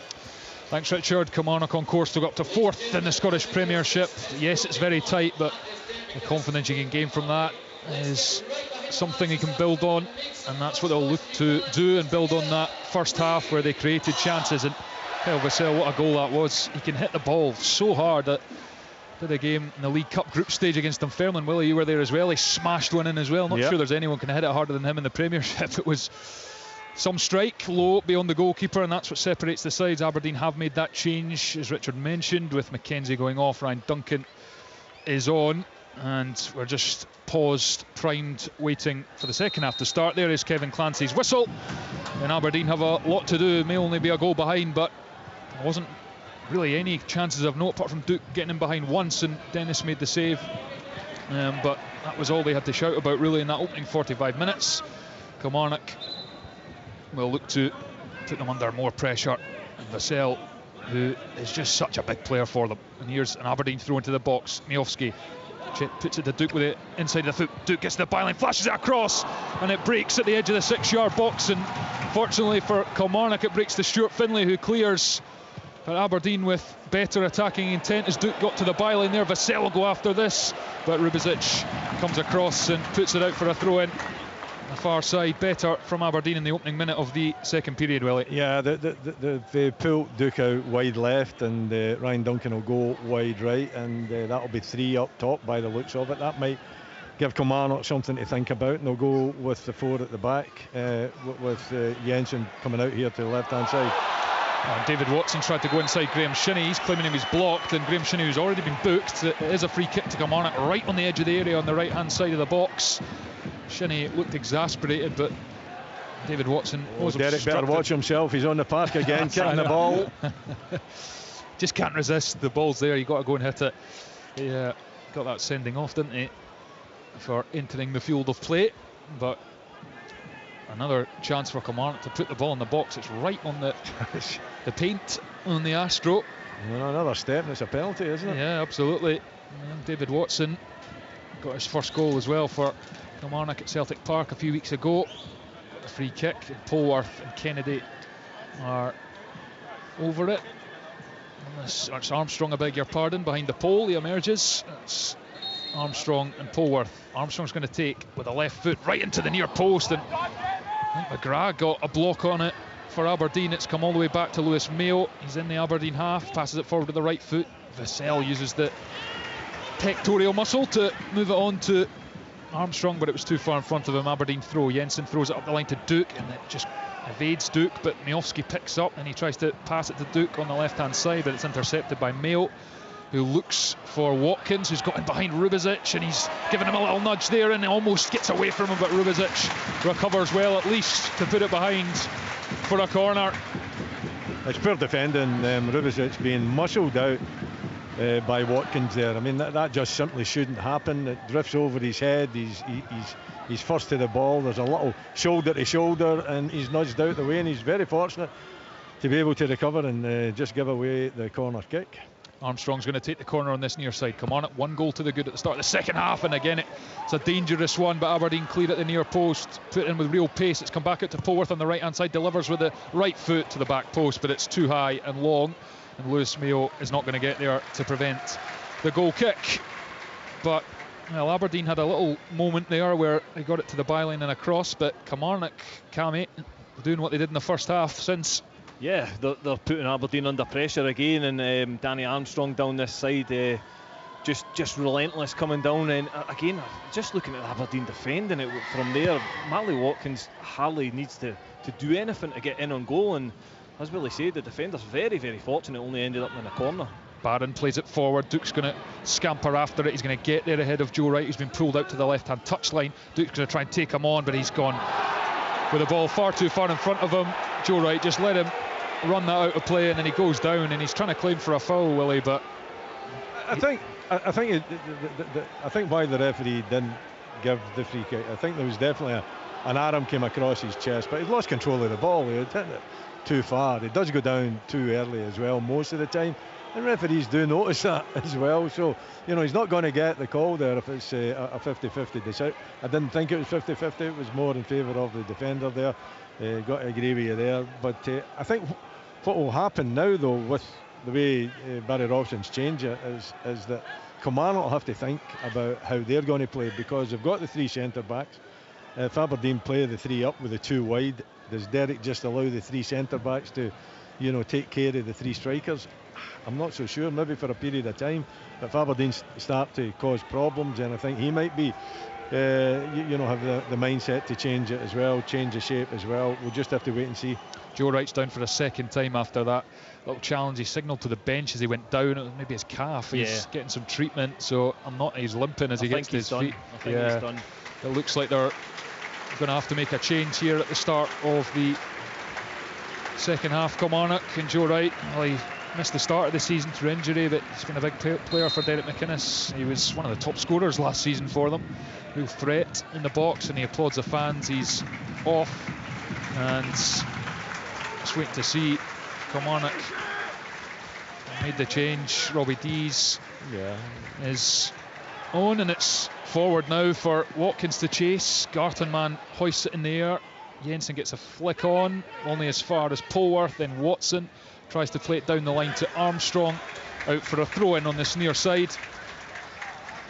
He's still there, Dees, I think. He's not on yet. Yeah, he's not on. Yeah, he's taking his time. He's taking the warm-up to off, so come on up briefly down to 10, but they've got the ball in Aberdeen's half, and they'll just keep going, try and pin them back. Lyons throws it down the line, straight to Jensen, who had time to either take a touch or send that long, and he scuffed it out for a throw-in, and there is the substitution. Robbie Dees is going to come on for Kilmarnock.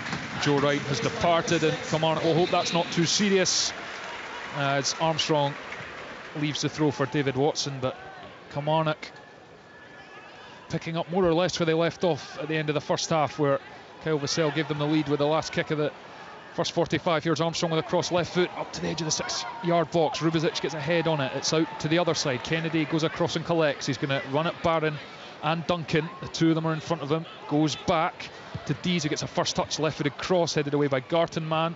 Dees goes after it. Watson then picks up and puts it back to Will Dennis, the goalkeeper of Kilmarnock, who's going to put it long with the right foot. Looks for Vassell, who goes up, wins the header.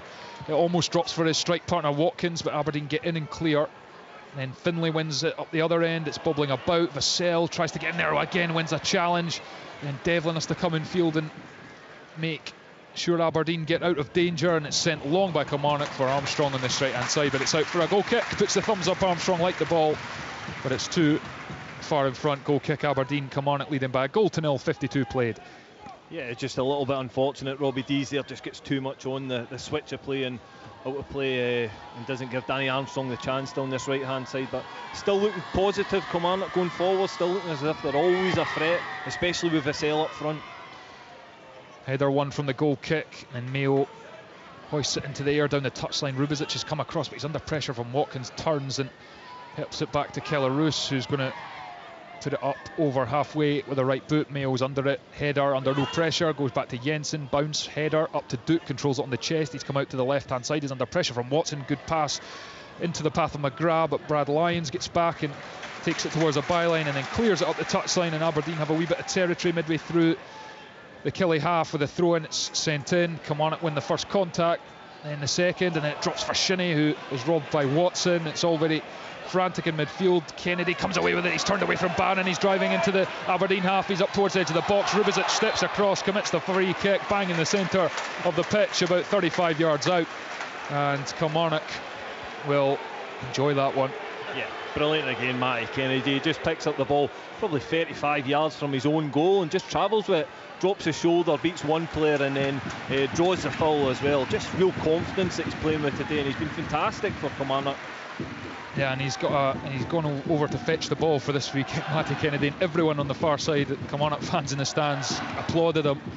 He's been outstanding, and it looks like there's more movement on the Aberdeen bench. Dante Bolvara is getting stripped, as is Leighton Clarkson, so there are going to be further changes from an Aberdeen point of view. Meanwhile, Kilmarnock goes short with a free kick out to Kennedy, shoots for the right foot, and it's just over Keller-Roos's crossbar.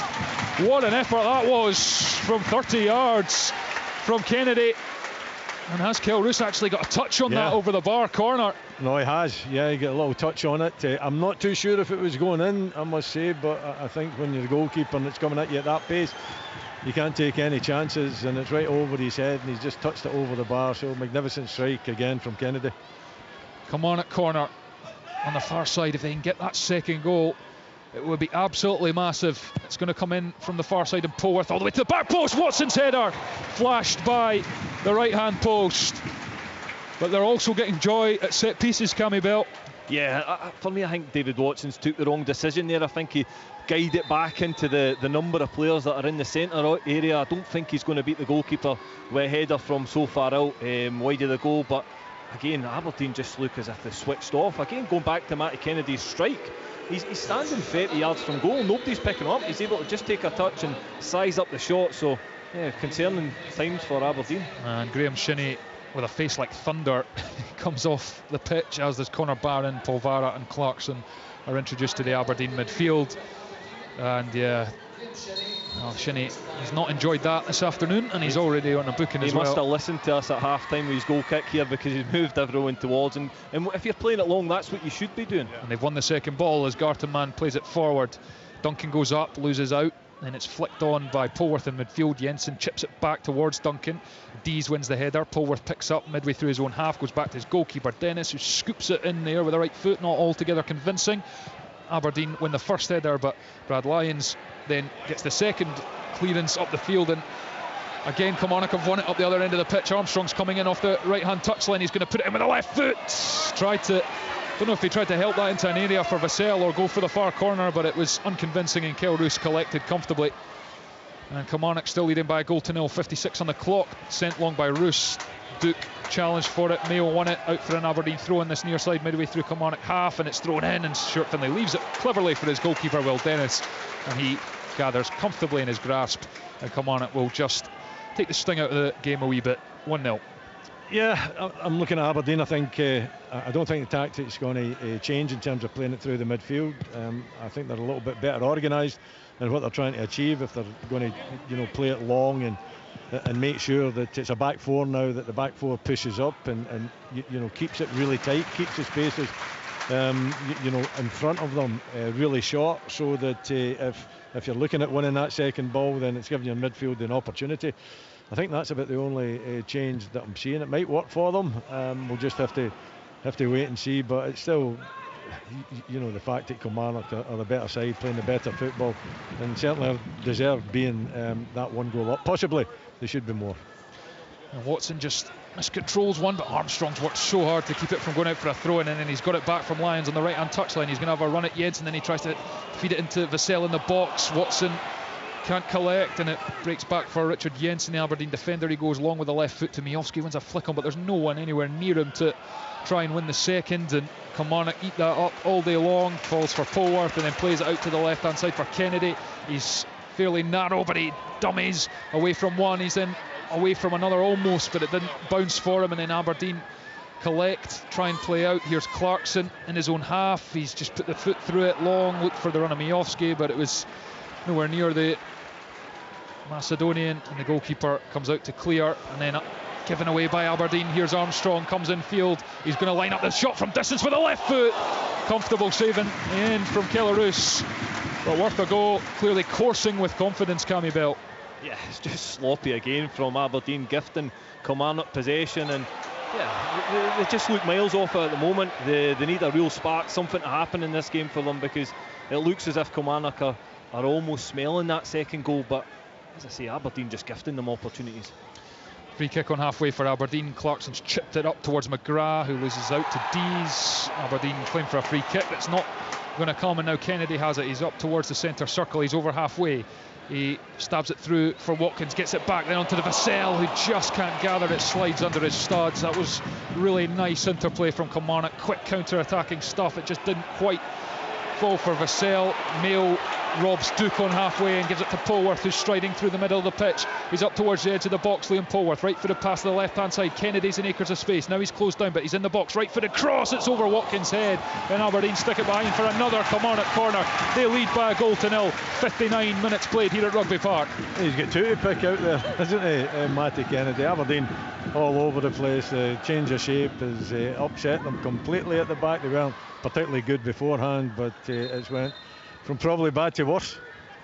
Corner to Kilmarnock, and Kevin Clancy's unhappy with something he's seen in the penalty area here. He's having a word with Kel Roos, the Aberdeen defenders as well, and Marley Watkins, I think, who's just standing his ground. I think he's trying to close the space for Roos to come and gather the corner if it goes into that 6-yard area. Here it comes, and Armstrong's actually gone short, and Polworth's peeled off. He's in the box, he's at the near post, then right foot across the back post. Watson goes up, but the header spins the other way away from goal. Miofsky collects, touches it away, then Gartenmann spins away from Brad Lyons, and then he scooped it up with the right foot towards Miofsky, lets it run across his body, but it's really good strength from Lewis Mayo to hold off the Aberdeen striker, and he gets the throw in, and Miofsky is gesturing furiously, didn't like the pass. you can just see the frustration from Miofsky there. But again, brilliant defending from Mayo. Just uses his body, his strength, ushers the ball out of play. It's certainly very, very concerning for me, Aberdeen at the moment, because I think if Kilmarnock get that second goal, and it's in behind here, Watkins is going after it. Roos comes for it, and then he slips, and he just about ends up diving on the ball. Well, he came out rather cumbersome as he came off his line, and then almost lost his footing altogether, but recovered enough. That almost summed up Aberdeen's day right there in one moment. It did. I might be better taking over, because it sounds as though there's a wee bit of something dodgy coming from the goalkeepers union here. There might actually be a complaint that that they actually criticised the goalkeeper there, Cammy. You were pretty... I was on the edge. You were on the edge there. Did I help you out? Here's Armstrong over the halfway line. He's on the right hand side. Polvara's come across to try and close down the space, but Armstrong comes in field on the left, and then Polvara does make the block, and now he's looking for an option. He doesn't have many. Gives it short, a couple of yards to McGrath with a left foot, gives it across to Devlin, but even that pass doesn't really go to the feet of Nicky Devlin, who has to go across the touchline to collect it. It's into Clarkson. He's got no one in front of him to hit with a pass, but he does find Miofsky, who peeled off nicely midway through the Kilmarnock half. He's looking for the run of Duke, but Lewis Mayo gets a really good block in, and it goes back to the Kilmarnock goalkeeper, Will Dennis. But Roos almost ran past that ball, didn't he, as he was coming out, and he did lose his footing a little bit. He was pretty lucky that he managed to recover in time to scoop it up, but it still isn't great from Aberdeen, and I think if it's the second goal, it's really difficult to see Aberdeen coming back from that. But I mean, there's one positive for Aberdeen. It is only 1-0 at the moment for how poor they have been. Vassell flicks it on, it's bounced on the edge of the box. Watson's collect. Watkins gets the right-footed shot away, it's blocked, and he's got it back on the edge of the box away to Armstrong. He's going to take the left-footed strike for the top corner. It's off the bar. Wonderful effort from Danny Armstrong, and it's cannoned away over to the far side where Kennedy collects, tries to cross it back in with the right foot. It's blocked. Lyons picks it up, then on to Polworth under a bit of pressure, but lovely play. Gets the pass away to Armstrong back on the right hand side of the box. He's jinked on the left foot again, puts it across. Gartenmann just gets the merest of touches to head out to the far side. Kilmarnock smell blood. It's back to Robbie Dees, who's going to whip it in with the left foot under the edge of the 6-yard box. It falls for Armstrong at the back post. He's put it straight at Roos. Oh, what a chance for Danny Armstrong. What an effort he had moments ago. Kilmarnock searching for the second goal, but it remains 1-0. Yeah, brilliant passage of play from Kilmarnock. All starts with Danny Armstrong's strike there. Wonderful strike, curls it in at the far top corner, hits the crossbar. So unfortunate, deserved more from it. And then they just keep recycling the ball and putting the pressure under it. It falls to Armstrong at the back post again, and just can't quite get enough on the strike to beat the goalkeeper. Miofsky with a chested pass back to Devlin, but again they just immediately look for Duke, and it's overhit and straight into the arms of Will Dennis. And Willie, the subs have been made by Aberdeen, but can you see any noticeable difference in what they're trying to do? It's not really changed anything. I think Kilmarnock have got their tails up. They're playing extremely well. I think they've got a lot of confidence about them. Aberdeen are really struggling. They're struggling in all departments. They've been under pressure constantly in the second half. Very fortunate, very, very fortunate that this game isn't beyond them. Oh, and Gardman's been caught by Watkins, who sticks it on the back of the net. Marley Watkins pounces for Kilmarnock. There is the second goal. It's a horror show at the back for Aberdeen. Given away on the edge of the box, and Watkins, the former Don, needs no second invitation, takes a couple of touches and rolls it beyond Kilroos. It's Kilmarnock 2, Aberdeen 0. Nothing more than Kilmarnock absolutely deserve that second goal. It's been sustained pressure this second half, and it's an absolute horror show from the Aberdeen defender. But Marley Watkins is there to stick the ball by the goalkeeper, and more than Kilmarnock deserve. This game should be over. Yeah, it should be. It could be. I'm struggling to see how Aberdeen are going to turn this round. They haven't shown any signs that they're capable of doing that so far. Absolutely well deserved, the lead that Kilmarnock have got. It's a dreadful error there from Gartenmann. I don't know what he's thinking about, what's going through his mind. He is now in a 2 as well. It's not as if he's got another 2 defenders. He just dwells on it for so long. Doesn't make his mind up, allows Watkins to close him down, and then Watkins just slips it past Kilroos and goal. And it's his last act, Marley Watkins, his 4th goal of the season, more than he managed at Aberdeen last season. What a campaign he's having at this early stage. He makes way. Liam Donnelly is going to come on for Kilmarnock. Rory McKenzie is also going to replace Liam Polwarth. And as the guys have just described, it's no more than Kilmarnock deserve. They've been excellent. And now Aberdeen have a mountain to climb. And Kilmarnock heading for that 4th spot in the Scottish Premiership. Hearts will have the chance to leapfrog them if they can get something at Ibrox later on. We've got full live commentary to come. Rangers against Hearts, but still 30 minutes, if you include what will be the stoppage time roughly, to play here at Rugby Park, and Kilmarnock are enjoying themselves. 2 goals to the good. Clarkson now forced back for Aberdeen all the way to Kellaroos, who again goes long looking for Miofsky, but Mayo reads it, heads it up towards the Aberdeen defence. Rubizic wins it. Polvara holds off Watson, passes it to Duke, who jinks away from one, but Armstrong, terrific work rate, comes back to win the challenge. Rubizic has it at the back for Aberdeen. He looks for a pass, signals for someone to come short. Polvara does, but he's facing away from goal under pressure from Watson. Kilmarnock just snapping into the challenges. That occasion it was illegally, says Kevin Clancy, by Watson, but as soon as Aberdeen even try and pass, they're getting hounded. Yeah, it's the confidence that Kilmarnock are playing for, but they're playing with urgency, and that's what Aberdeen need to start doing. They need to start playing with a bit of urgency, a bit of, again, the quality's not been there, but they can put the effort in, they can put the work rate in and make it difficult for Kilmarnock. It's been all so easy for Kilmarnock today. And another header one at the back by Dees, and Vassell's going to chase it. He puts Garterman under pressure and he has to hoist it into the far stand. Kilmarnock throw midway through the Aberdeen half, and Kilmarnock with St Johnstone to come midweek, struggling St Johnstone, then Motherwell at home, Hibs away, Ross County away. No games against the Old Firm until the 9th of December. It's a really good little run for them to try and build momentum. Derek McInnes talked last week about wanting to stay in the top 6. Well, what an opportunity, and they're playing so well here. Here's Donnelly across to Lyons, who's just over halfway, right-footed pass to the right-hand side, and Armstrong comes in field on the left foot, gives it to Watson. Rubizic gets a foot in, but Polvara picks it up, and then it's played forward for Duke, who runs onto it. He's in the Kilmarnock half, he's running at Lewis Mayo.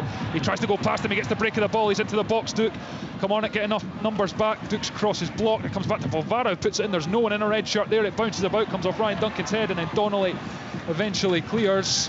There was no one in the box for Aberdeen there, and well, not sure what happened there, but it was Barry Robson. He was just trying to get the ball on the field of play. Not too sure if he actually infringed on the field or not, but it was pretty close, and that's why you heard the. I think Derek would have let us know if he did. Here's Mayo, sends it long with the right foot. Vassell again, always a willing runner. It's too far in front of him, but he's been absolutely magnificent up there and opened the scoring in first half stoppage time with a powerful effort. And Marley Watkins making it 2-3 minutes ago before departing. Here come Aberdeen down the right hand side with Devlin. This is about as high as he's had the ball, and he wins a corner off Robbie Dees. No, it's a goal kick. It's come back off Devlin. He's furious, but I almost had to check twice, Willie, that was indeed Nicky Devlin up on the far side. No, you're right. You know, it's too little, too late, isn't it? I would suggest. He's now playing as a full-back as well. You know, in the first half it was a wing-back. He had more opportunity to get forward, but you know, that opportunity wasn't taken. Same with Jack McKenzie. But at the same time, you know, they've been well beaten. If Aberdeen managed to turn it around and get anything out of this game, it doesn't take away from the fact that up until now, then Kilmarnock have been far superior. It would just be a third win in the top flight in the last 32 games against Aberdeen. But Derek McInnes, having established that superiority over Kilmarnock as Aberdeen boss, is certainly reversing the trend. With one win last season and well on course for another. We did see Ross County, of course, ship a 2-goal lead very late on, so there's time, but as the guys have been describing, Aberdeen have barely created a chance. So they got one here as Jensen he's almost in line with the edge of the box, and he's going to throw the ball in. No, he's not. He goes short to Gartenman, who looks up. He's going to deliver with a right foot to the back post. Miofsky's up there, but Will Dennis, who has commanded his box very well when it has come in, has done so again there and claims it. Kilmarnock 2, Aberdeen 0, 69.5 minutes played at Rugby Park. Yeah, good confident goalkeeping from Will Dennis again. He's been assured the whole game here, and he's been impressive for me since he's came into the club. But I think what Kilmarnock will be wary, and Derek McInnes as well, that they have conceded late goals this season on a number of occasions, so they won't want to gift Aberdeen any opportunities to give them a sniff, because that'll play in the mind of players that I know they've conceded goals against Dundee, Motherwell, the cup game against Hearts as well, late on in games, so they won't want to put themselves under pressure like that. 2 goals to the good. Kilmarnock looking in control. Aberdeen are going to make another change shortly. Esther Sockler is stripped and ready in front of us. Aberdeen go long with Ryan Duncan running behind. He's going to get there, Ryan Duncan, ahead of Robbie Dees, but he's got a lot of work to do out by that corner flag on the far side, and Dees recovered well to put a challenge in. Aberdeen throw next to the corner flag on the far side, and the change is going to be made. It's going to be Jamie McGrath who is going to come off for Esther Sockler, as Harry Robson tries to get as many attacking players on as possible to retrieve this game. 2 goals down. We've played nearly 71 minutes and they haven't really looked like scoring, Aberdeen, but a throw in, another long throw, is going to come into this box in front of us. And it's going to be flung in to the near post. Rubicic is there, but Stuart Finlay came a long way to just connect with that with the head, and it's a way out down to Clarkson. Takes a touch, puts it back in with the right foot to the edge of the box, again headed away by Kilmarnock, and then free kick is given it for a foul on, well, it's offside. In fact, the flag was up when the offside for when the ball came back in, but Kilmarnock, let's meet and drink that stuff to the centre halves. Yeah, I mean, you know, he doesn't find a red jersey, you know, that's a problem. That allows you know, some very competent defenders to come and, you know, just take the ball in there and clear the danger. Aberdeen, you know, are desperate to try and turn it round. It looks as though they've went with the 4 up top now. I don't know, Ryan Duncan might drop back into a midfield position, but you're talking Duncan on the right hand side, Duke on the left, and, you know, Sockler and Majowski through the middle. So it is desperate measures. You know, the game away from home, you can't have the performance that Aberdeen had in the first half and expect to try and turn that round in the second down here at Kilmarnock. Kilmarnock have dominated the game so far. Aberdeen have got to find something special to give them a sniff of getting anything out of it. Kilmarnock free kick, expert in striker play from Vassell to buy it, and Armstrong's going to deliver to the back post with the left foot.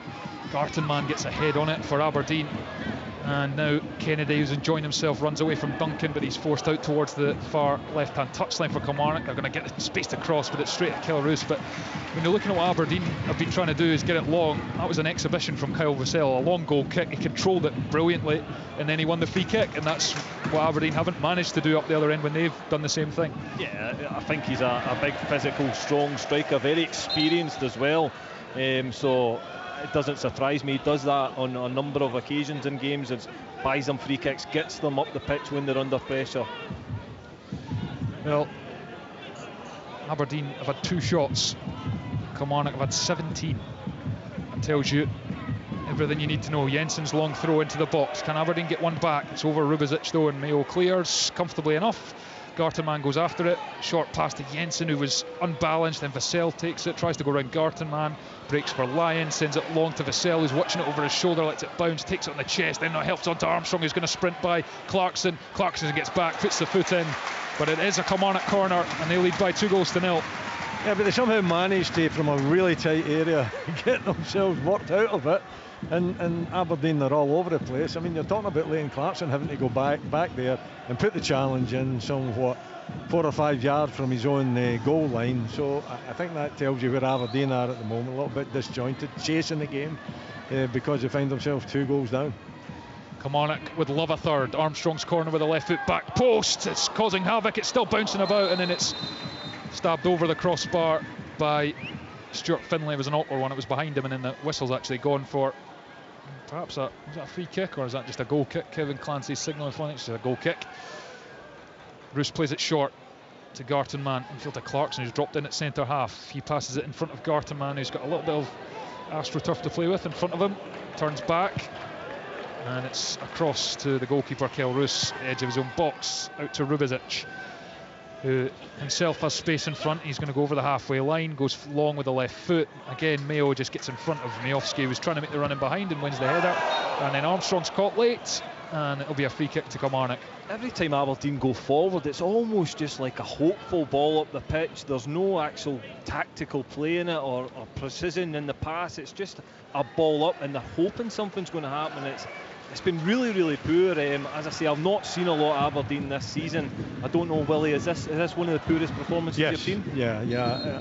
Although the one at Livingston, I think that was the opening game of the season, was poor. The one at Hearts was very poor as well, and this goes into that category. Yeah, definitely. No real purpose to their game. No identity in their play. And it's all about now just trying to get as many bodies forward as you possibly can. There's very little, thought process going into the game. It's more about hope, isn't it? And I suppose with Kilmarnock, they're quite happy to sit back a little bit now. They've done the hard work, and that's maybe making Aberdeen look a little bit better. It's broken in midfield for Polvara, but then Miofsky kind of gets in the way. Kindly breaks for Duncan, and then skips up in the air, falls for him. He plays it down the touchline to Duke, who's got some space in front of him, crosses it in towards Sockler, who gets the head on it, where he heads it wide and over the bar. But there's applause from Bojan Miofsky, because that's as threatening as Aberdeen have looked, and we've just hit 76 minutes nearly. Yeah, it was a good cross in, and he's capable of that if he gets a little bit of space. Duke hasn't had much room or space. He's been put out to the wide left here. Puts the cross in. I think Sockler just had made the run too early. The ball was a little bit behind him when he tried to get his head on it, and it was a really difficult opportunity for him. The cell goes down under the auspices of Rubizic, but no free kick goes through to Kelarus and Aberdeen. That tough run coming up Motherwell away on Wednesday night, followed by the League Cup semi-final against Hibernian, then away to PAOK in the Conference League, away to Celtic, and then at home to Rangers. And here comes Sockler, gets a head on it, but again, Lewis Mayo, he's been absolutely outstanding. He gets something on it, gets across, makes the challenge, and he's put it out for an Aberdeen throw, but he's been brilliant, Cammy. Yeah, really, really good. And again, he's always covering. He's got that pace that he can get his teammates out of jail as well, but you can see frustration on Derek McInnes's face there, just wanting first contact made, people letting the ball bounce. So as I said before, they won't want to let Aberdeen back into this game. Come on, played a bit of money for Lewis Mayo in the summer. He's repaying that at the moment. Jensen's thrown to the near post. Liam Donnelly wins it under very little pressure, sent back in by Jensen, and that's going to be, I thought that might be an awkward one for Will Dennis, but it was well overhit, and it goes behind for a goal kick. Kilmarnock leading Aberdeen by 2-0. We've played 77 minutes in the first of 2 live commentaries here on Sports Sound on BBC Radio Scotland, across the frequencies on BBC Sounds. Hearts against Rangers at Ibrox to come. Rangers, of course, with the opportunity to narrow the gap on Celtic, who dropped points yesterday. You'll get highlights of this game as well here, and of course the action at Ibrox on Sports Scene as well, 7:15 BBC Scotland, available on iPlayer thereafter. You'll get Goals Plus as well if you just want the goals. And Aberdeen head out of defence. It drops for Jensen, infield to Duncan, it's miscontrolled. Lyons sent forward, Rubizic heads it up, Dees comes in. It's going to fall for Devlin, who just wins the battle ahead of Kennedy. He's midway through the Kilmarnock half. He tries to play it to the feet of Miofsky, who'd run almost beyond where Devlin was wanting the ball to be delivered to, and it goes behind for another Kilmarnock goal kick, 2-0. Yeah, it is an opportunity. Devlin does well to win the ball off of Armstrong. He maybe needs to slow his pace down a little bit so he can be a bit more accurate with the pass forward to Miofsky, and he puts it behind Miofsky. Maybe the striker has went too early. Maybe he should have drifted off the shoulder of the central defender in that case, but it doesn't matter. It just petered out, and it wasn't really a threat at the end of the day to Killie. Here's Duke driving forward in the middle of the pitch again, looks for that run of Miofsky behind, but it was absolutely nowhere near him, or I don't know what he was looking for there, but it's out for a throw in on this near side, and Kilmarnock, Brad Lyons will just jog across under no time pressure. Yeah, this is where Kilmarnock just need to manage the game. They're doing that very well at the moment, but they don't want to invite too much pressure on themselves. They want to be playing up in the Aberdeen defensive half and get Vassell up there winning them free kicks and buying the yardage up the pitch as well. So Derek McInnes will want them to be a little bit higher up the pitch. Kilmarnock a wee bit disjointed in the middle of the pitch. It falls for Devlin, who then gets a foul from Rory McKenzie, and Aberdeen will have the chance to deliver. It's a fairly central position, about 35-40 yards from goal, and a chance to get a shot on target. Have they had any? Yeah, I suppose the Duke effort counts in the first half, maybe, when he was through in the challenge and he got one away which hit off Dennis. And here's Clarkson to deliver with a right foot doesn't beat the first man, who is Liam Donnelly, who heads it up in the air. Collected by Kennedy, who's given it away, robbed by Clarkson. Polvara on the edge of the box, neat turn, gets a left-footed shot away, blocked by Finlay. Polvara wins it back, goes to Duncan, who takes the shot at this end, blocked by Watson, but Kevin Clancy's whistle has blown for a foul on Matty Kennedy on the edge of the box. Kilmarnock 2, Aberdeen 0, 80 played. It's all very desperate from Aberdeen, isn't it? You know, they've left it too late to show that, you know, that energy, that desire, that kind of attitude that they should have right from the first kick-off coming down here. You know, talking about Derek McInnes, he will be, but I've watched Derek on so many occasions with Aberdeen, and when he gets a 2-goal lead, sometimes when he gets a 1-goal lead, then he's pretty cautious, and he won't be wanting his midfield players certainly to run beyond his strikers. So that's just the manager he is. Drops for Rory McKenzie on the edge of the box. Good tackle from Clarkson. It breaks though for Matty Kennedy. Gets the left-footed shot away. Roos dives to his left and saves. Another decent effort from Matty Kennedy. He's been brilliant. Rolled out to Clarkson. Well, Aberdeen steadying at 2 wins in their opening 9 league games. And a record since Barry Robson was handed a 2-year deal at the end of last season. Will be played 21, won 5, drawn 6, lost 10. So again, that was just poor from Aberdeen. Gil Roos rolls the ball out, and I think it's Garterman and Devlin both leave the ball to each other, and the ball just goes straight out of the pitch for Kilmarnock, and that almost just sums up the day that it's been for them. It's been really, really poor, and Kilmarnock should be further out of sight, to be perfectly honest. Throw in for Kilmarnock down the left-hand side. Kevin Clancy blows the whistle for a foul for Aberdeen, and they'll go short to Clarkson, who nudges it forward slightly in front of Rubizic, who's in his own half, coming up towards the halfway line. Jensen, left foot down the touchline for Duke, who's running after it, but Brad Lyons gets back and gets the ball ahead of him and runs away from him, and then clears it out for a throw-in. Aberdeen, if they can get one, you just never know. We saw, as I say, Ross County 2 goals to the good at Fir Park, and Motherwell kept coming back and eventually got a very good point to stop a run of 4 straight defeats, but Aberdeen haven't looked too likely. 82 play, they trail by 2-0. Jensen's long throw into the box. Rubizic is there, but Donnelly again wins it. It's going to fall at the edge for Watson, who then just sends it forward, but Vassell, the captain, is heading after it. Devlin gets there first, and he takes control and gives it across to Gartenmann. Kilmarnock want a free kick. I'm not sure that was a free kick of anything. Vassell ran into Devlin. I think they're looking for handball. It's a handball. And it's off to Duncan, who pulls it across, looking for Miofsky, who signalled they wanted it in front of him. It's put behind for a corner to Aberdeen. Stuart Finlay with the defensive duties there. It is a handball. Yeah, it's a handball for me all day. And it hasn't hit any of his body. It's bounced up and it's hit him in the hand. Normally, these are given nowadays as a free kick. Clarkson's corner with the right foot. He sent it to the back post. Miofsky goes up, gets the header on it, straight at Dennis. That is near post, and he'll just lie on it and eat up a few seconds. Kilmarnock in total control. They've been brilliant, leading by 2-0. 83 minutes played, and on course to go 4th for the time being, at least in the Scottish Premiership. Yeah, again, the fans aren't happy with Kevin Clancy, but again, they'll have it fresh in their memory from the goal he disallowed from Stuart Finlay against Ross County, so I don't imagine he's too popular here anyways. And Kilmarnock again coming down the right-hand side. Armstrong so strong, shrugs off Jensen.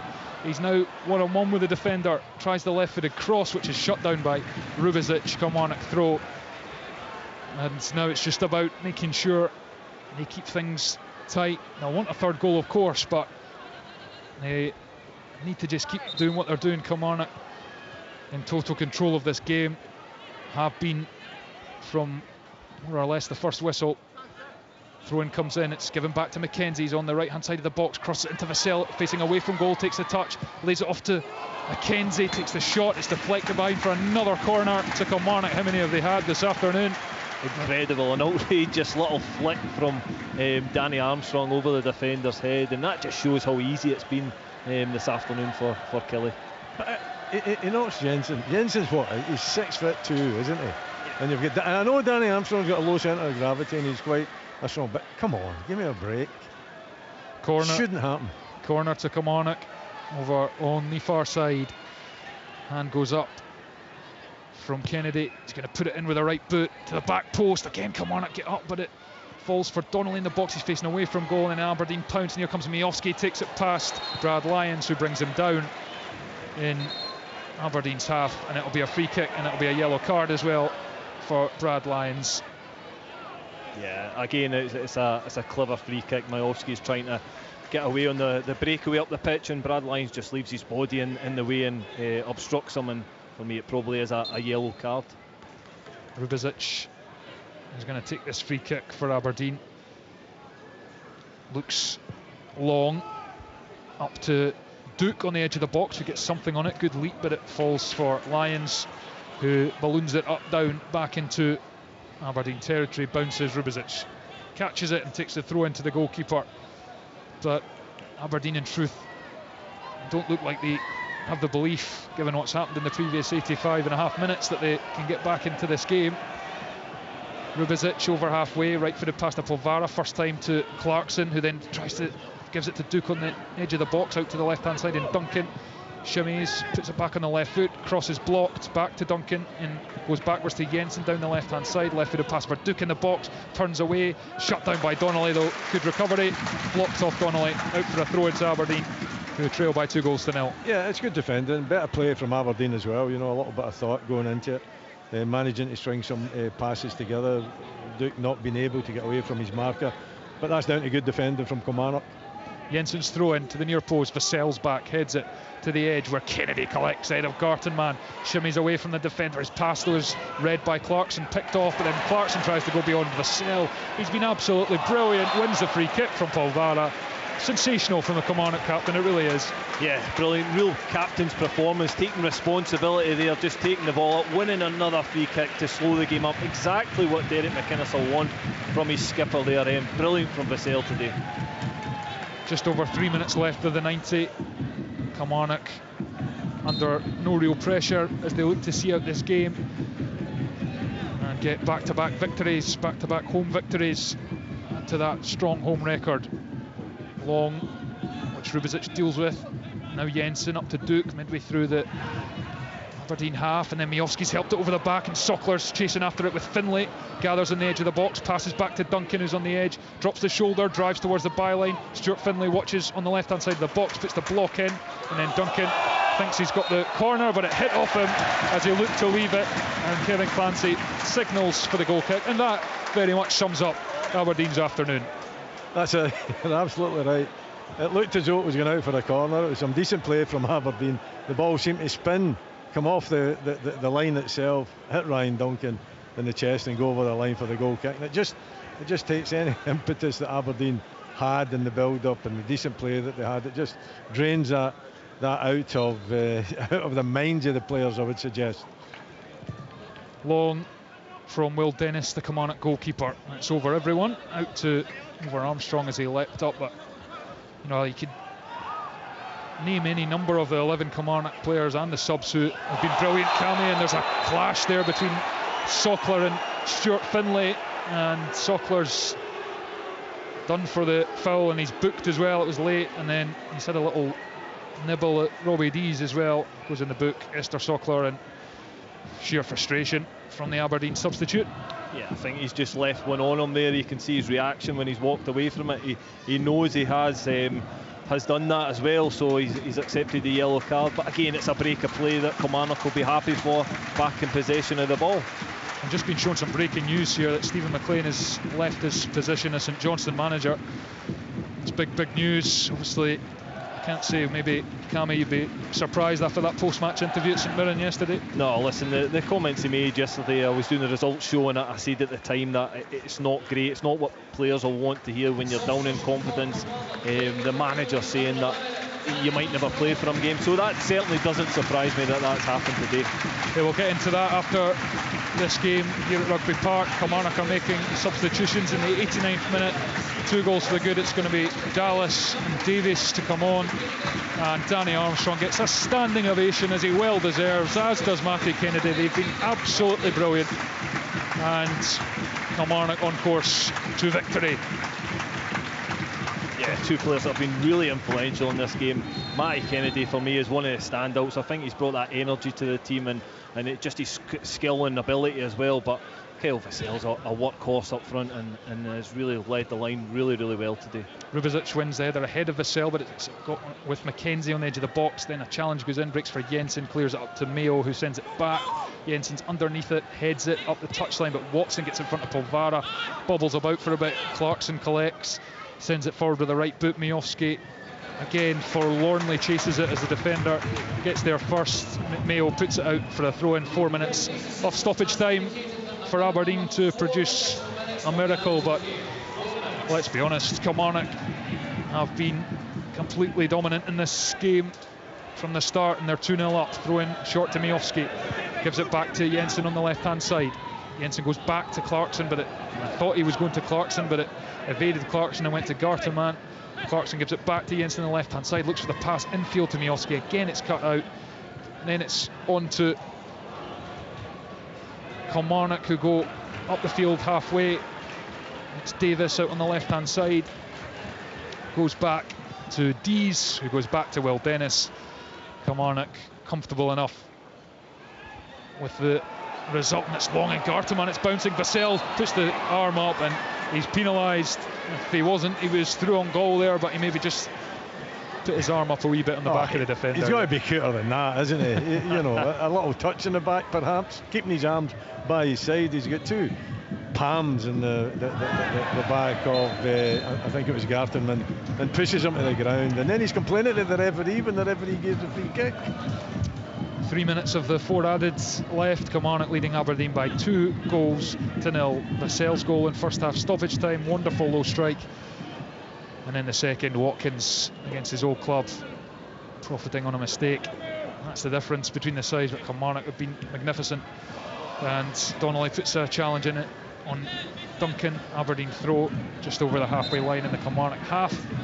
Clarkson shows for it. Jensen, who's now wearing the captain's armband after Shinnie was taken off, throws it down to Miofsky. Touch isn't great, breaks for Polvara, tries to find Duke.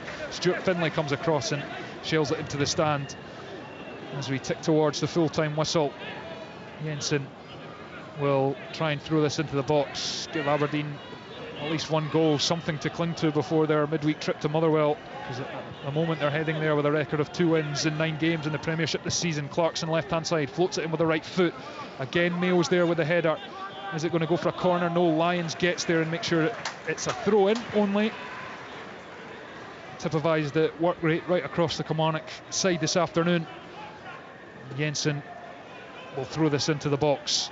Here he goes, up to the touchline, flings it in. Again, it's to the near post. Rubizic is in there, gets something on it, but it goes up high in the air. And Will Dennis collects and then drops, as goalkeepers tend to do in these situations, all the way to the ground. Kilmarnock 2 goals up, and we've got about 1 minute and 20 seconds left. Yeah, just managing the game. Will Dennis, a nice easy take for him. He'll be delighted to get the ball in his hands and hopefully move Kilmarnock back up the pitch and take any pressure away. But listen, it's been a really good performance from Kilmarnock today, and they played some good stuff and had a number of opportunities, and they could be further ahead. Jensen at the back for Aberdeen, plays it to Rubizic up the touchline. Rubizic forced into a tight area and then gives it away to Lyons. Challenge from Polvara goes in, and it's a free kick on this near side to Kilmarnock, and a few away fans head for the exits. And 5,480 the attendance here at Rugby Park this afternoon, just announced over the tannoy as Mayo goes short with a free kick in the Aberdeen half on the touchline, right hand side to Lyons, who charges towards the byline. He's got about 5 red jerseys and he still manages to squeeze it across in, but there's no one in blue and white there. Aberdeen clear only as far as Mayo, midway through the Aberdeen half. Then Donnelly goes back to Dees, who just sends it long, and it's going to be a free kick though to Kilmarnock, because Donnelly was caught late in the middle of the pitch, and they might get one last chance to put a ball into the box, or they might not bother, because we've got seconds left here and they're on course for back-to-back Premiership wins. In fact, there is the full-time whistle. The home fans get to their feet at Rugby Park and applaud their team. It's been a magnificent performance, the second in a row here after that win last week against Livingston. Dominated pretty much from start to finish. The breakthrough came with virtually the last kick of the first half. Kyle Vassell, who put in a captain's performance, added to his 2 goals last week, got in behind, shifted in on the left foot and smashed it low beyond Kilmarnock. It was no less than they deserved at the break for Kilmarnock. They went in 1-0 in front. Aberdeen made some changes in the second half, but it had no discernible impact whatsoever. Kilmarnock continued to dominate. Kennedy had a few efforts. Armstrong had one which he wonderfully cracked off the bar from about 30 yards. He had one at the back post which he should have scored, put it straight at Kilmarnock, but there were no nerves in the end because the second goal did come 65 minutes and it was a gift from Aberdeen. Gave it away on the edge of their own box to Marley Watkins, who was at Pittodrie only last season and he needed no second invitation. Took a couple of touches and rolled it beyond Kilmarnock for his 4th goal of the season. And Kilmarnock didn't need any more. Aberdeen rarely threatened at all across the 90 minutes, and it's just 2 wins in 9 league games for them. So much to ponder for Barry Robson and his team, but so much joy for Derek McInnes and Kilmarnock. Back-to-back wins. They're up to 4th in the Scottish Premiership. Full time at Rugby Park. It's Kilmarnock 2, Aberdeen 0. Kilmarnock versus